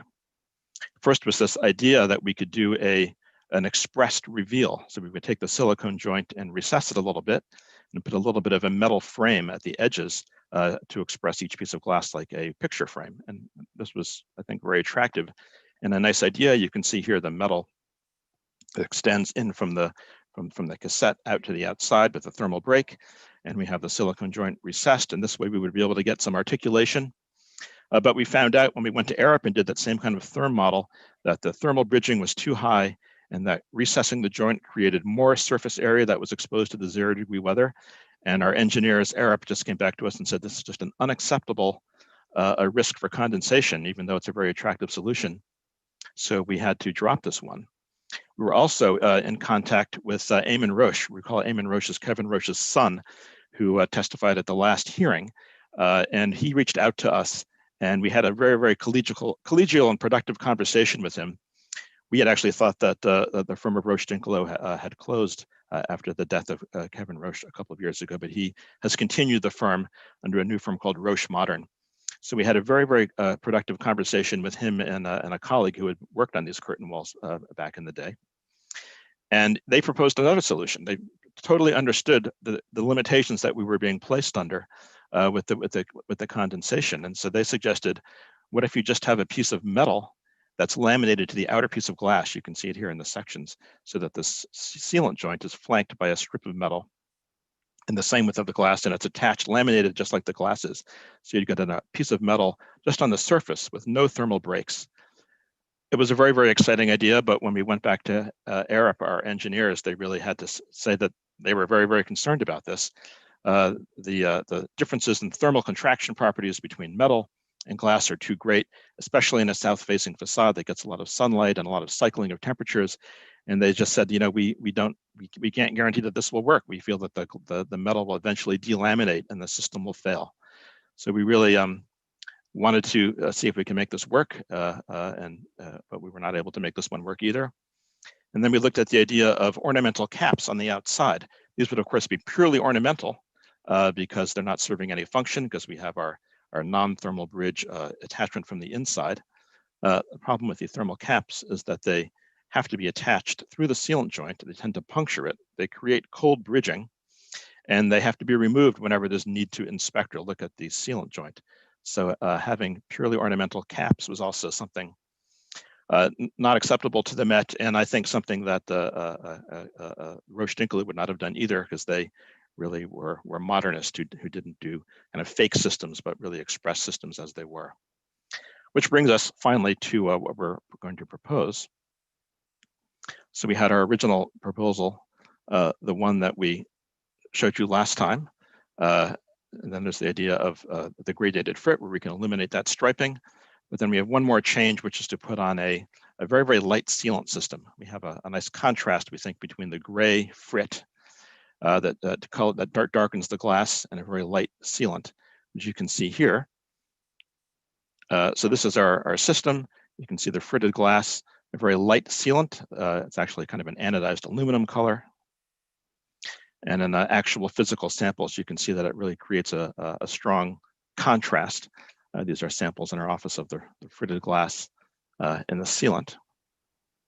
We think that this expression of the grid really does occur, and it's something that you also see, you know, in the reality of the similar skylight system being installed on the west face of the museum. And then just a couple of more renderings to conclude. This is a longer view showing more context. This is a view of the existing curtain wall in the winter, and the proposed view where you can see that high contrast with the sealant joint. And then a similar view in the summer when you're really looking at the wall through a screen of vegetation and trees. Here's the existing, and then here's the proposed, where you still get that idea of a grid expressed on the glass. And the last slide, and thank you for listening to this presentation. We were asked to address, you know, what about the Temple of Dender, which is its mirror image on the north, and the Met's, as I said this before, the Met's intent eventually would be to replace that curtain wall with a similar system, similar glazing details. Of course, the design would be different because this is facing north. It does not have any of those solar problems that the south-facing one does, but it is the Met's intent eventually, not yet funded or scheduled or proposed, to do a similar system on the sibling twin to the north. So we'll just back up to one of our renderings, and thank you very much. Right, thank you for the detailed presentation. We do have a couple of questions. Commissioner Goldblum, please go ahead. So thank you. What is your view on the maintenance longevity of that lighter silicone? You know, we spoke to Arup about this because this was a question that was asked last time, and one of the concerns was that, you know, does silicone, you know, become very sooty and get darker? Does it attract dirt? And what Arup told us was that the current sealant technology, the silicone sealant technology, is much more inert, less charged than it had been in the past, and that this sealant would really get dirty the same as the glass, or the same as any material. So we feel that it would really get the dirtiest the same rate as all the other materials. So we think that contrast would be kept, but we do understand that concern voiced in your question and from last time. Thank you. Okay, Commissioner Shamir Baran. Yes. Did you experiment through all of Arup's no, and no with a narrower line and a narrower sealant than 1 inch, and or a beveled glass so that it appeared narrower? We did look at varying the width of the sealant joint, and I think that 1 inch is kind of a standard that's actually related to the width. I'm going to go back to a detail, the width of the construction behind it. So we in the detail here, you can see the sealant joint. What we want to do is make sure that where the light is coming through the glass outside these spacers between the layers of the triple laminated the glass, we wanted to fairly well line that up so that the edge of the inside framing aligns fairly well with this on the inside. So that is one reason to maintain this joint, so there's a kind of a straight line of the solid portion going through the glass. And then as far as beveling, what we found is that any recess of the sealant joint ends up increasing the surface area to a point that's unacceptable. We looked at a lot of different variants on recessing, and beveling would just cause a recess that would increase that surface area. And so we're really critical for this just tough condensation problem on maintaining as flat a surface as possible for that reason. Yeah, I think I'm describing a reverse bevel. Mm-hmm. But the reason I'm asking about this is just this kind of always question of grout, no grout, in stone even, whether or not it's a, clearly, I mean, I understand the sort of geometrical logic, but if you had considered this idea of almost no grout or the expression of no grout so that the line would be just the seam itself. You mean making the joint as narrow as possible? Is that what you were? Exactly. Well, I know that one of the so there's the two issues there. Number one is we don't want to end up seeing the inside of the frame, and then the other issue is that there's sort of a natural amount of movement that needs to occur with thermal expansion, and that the sealant takes care of that piece. There's also a little shelf that made out of plastic, I believe, which actually holds up the weight of the glass, which is this little piece that only occurs there, and we need to make room for that as well. So there's actually some things that need to occur in there, but if narrowing the joint is something we could perhaps look at more. Yeah, it's just a different sensibility, and so I wondered if you had a thought about the expression of sort of, if you wanted to achieve an expression of glass meets glass, so the seam is just as narrow as can be. And then that's why I thought about the reverse kind of bevel where it's receding into the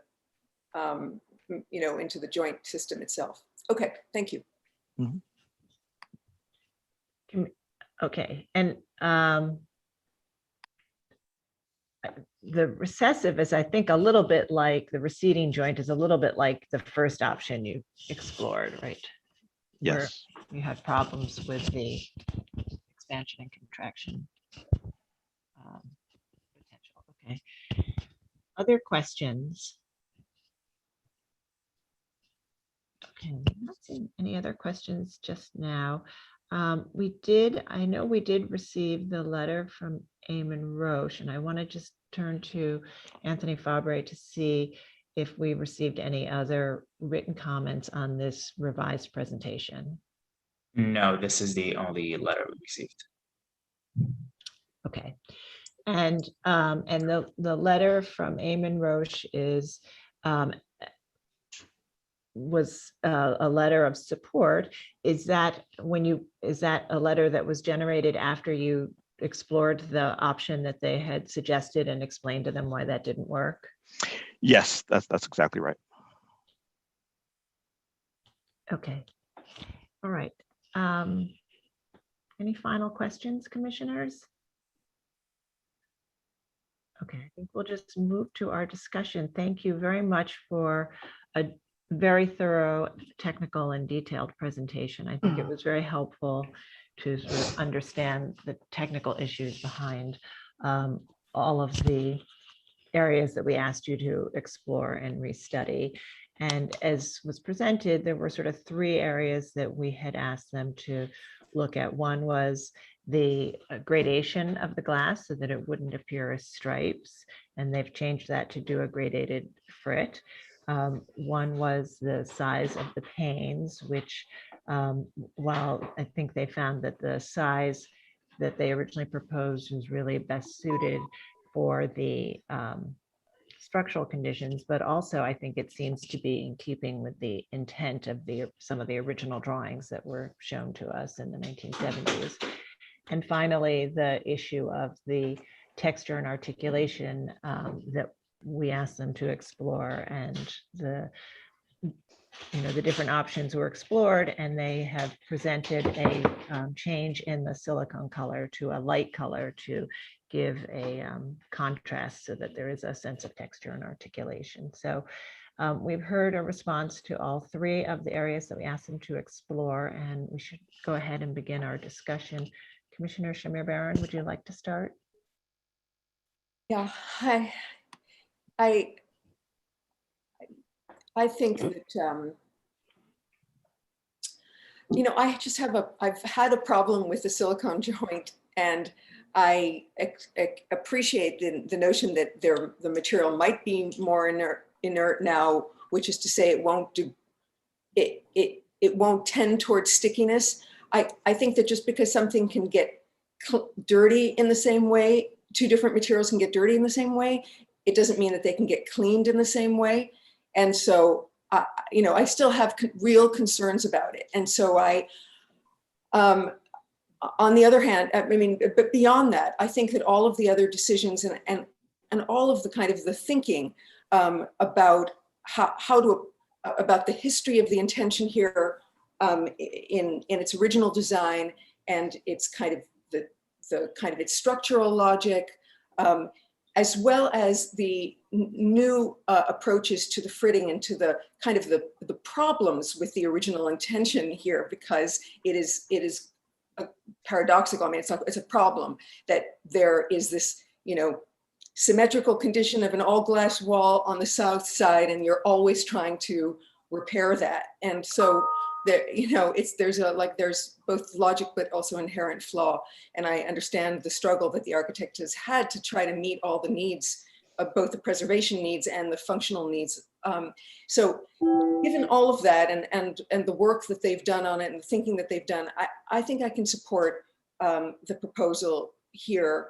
Although I do have to express that I do have concerns about the silicone, and I might have wanted for them to approach it in a way that wanted to minimize the dimension of the joint as much as possible, as a way to make up for the fact that joint wants not to be expressed. I mean, that's really what it is. It might want to be expressed as a full grid, but not really as a dimension. So I'll say that, but beyond that, I can support what they've proposed. Thank you. Commissioner Holford-Smith. Yeah, I want to thank the applicant for doing some more research and showing some of the early models and images of the original concept. That was helpful, because I think there was some concern about the glass size, whether the original intent was to be more conservatory, like with smaller panes, or whether it was to have this more, larger pieces of glass. And I think that given that history, and perhaps the fact that the technology at the time limited what they could do with the pane of glass, that may have been how they arrived at the glass size that they used originally. So I think in terms of that, and in terms of the graduated frit, I think that's much more successful, and it eliminated the stripes that you were beginning to see from pane to pane. And I share Adi's concern with the silicone. I think a metal cover would be aesthetically better, but I understand that the huge technical problems with this wall. And so given that, and their solution of using a lighter color, which I hope can stay light for many years, I can find this appropriate. All right, thank you. Commissioner Goldblum. Thank you. I mean, I agree that this is an appropriate approach. I think that the analysis done was effective. I think the real conundrum of this facade is that they're stuck with this design that is just wrong for this location. And I guess a bolder approach would have been a rethinking of the facade as an aesthetic composition to one where shading or different materials or other approaches were taken to reimagine this south-facing facade in a way that was more environmentally sensitive, but that is not what we have before us. I think that the concern about the maintenance of the silicone is an appropriate one, and it'll have to be up to the clearly this wall has not been particularly wonderfully maintained up till today, so skepticism is warranted. But I think that the idea of the bright grout is a good one, and I think you don't want to try to suppress that reading. I think you want to really see it because of its echoes of what is there, and because of the desire to retain a symmetrical reading with the Temple of Dender and the other exposed glass elements that remain. So I think it's appropriate. I think we should put a little post-it note on the application for when the Temple of Dender comes before us, and we remember this level of analysis, and we think very clearly about low iron glass and transparency and visibility, and how the current design really was a failure from what was approved, which argued for a much more transparent product. Thank you. Commissioner Devonshire? Yeah, I sort of agree with Michael's first thought about this. I mean, how presumptuous were they to think that you can build a glass wall facing south and you're not going to have any sort of problems with it? And it's just insanity. And somehow if they come to us with a completely different aesthetic, it may have been met with a lot more approval early on. In any case, I thank the applicant for doing what appears to be an exhaustive amount of additional research. I too share a moderate amount of skepticism, just because the silicon is what it is. Every era has its materials, and those materials have good performance and bad performance. And what's going to happen is, yes, all of this is going to soil, the glass can get cleaned, and the silicone is not going to get as clean as it is. It's just, we're figuratively and literally stuck with that. However, I can approve what they are presenting here, because this is the era in which this is being presented. Thank you. Commissioner Lutfi? Thank you to everybody who has really given very thoughtful comments on our side, and thank you so much to the applicant. It's always great when you come back to us and it's clear you've done your homework and then some.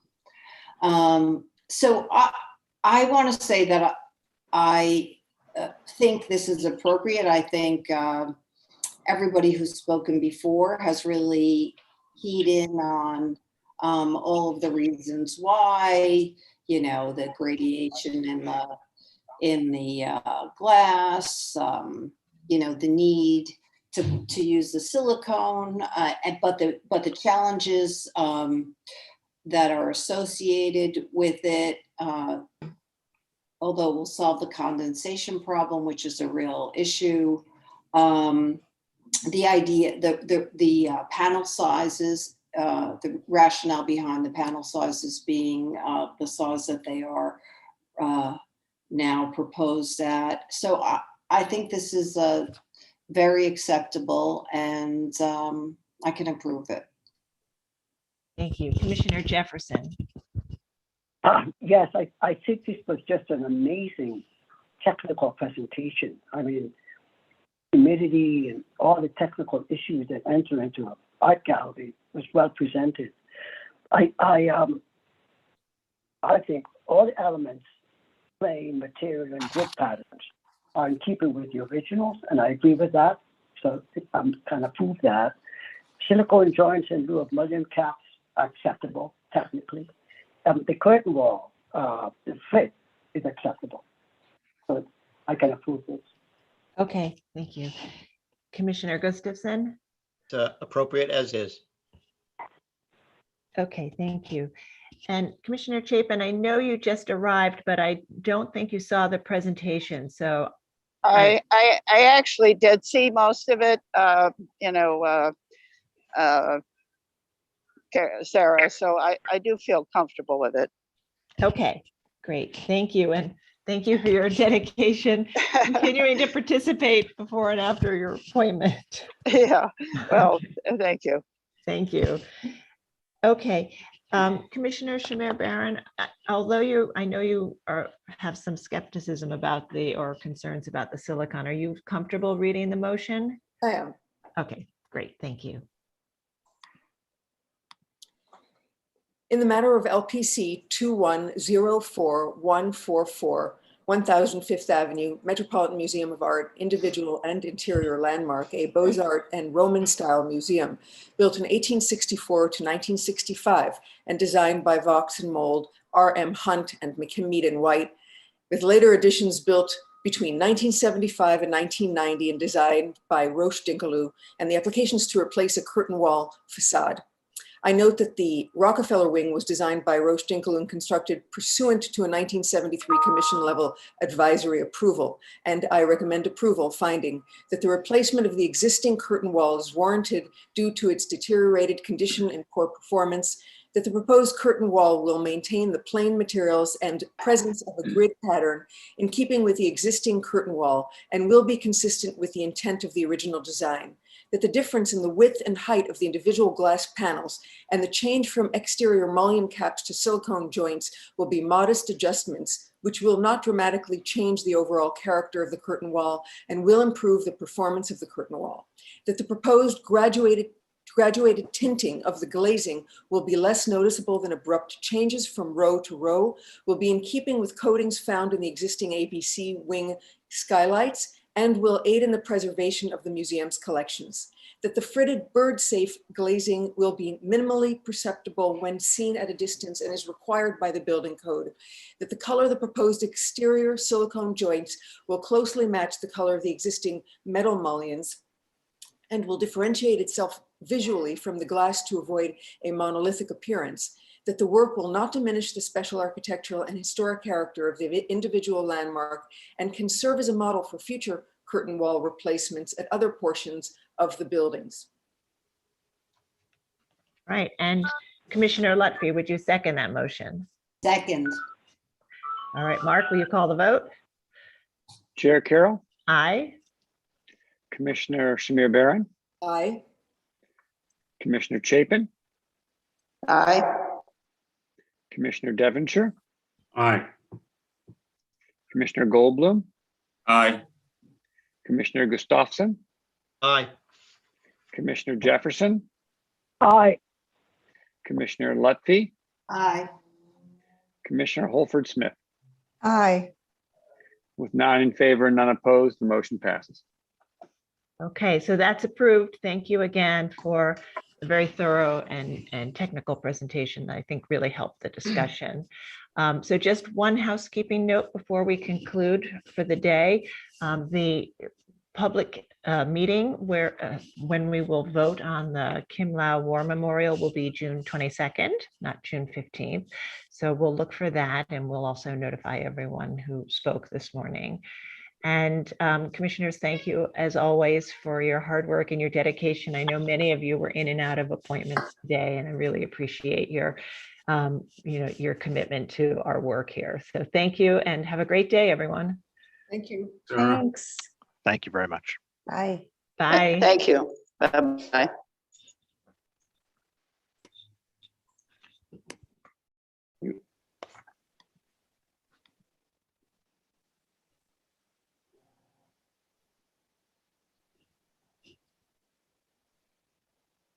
I need to stop the YouTube.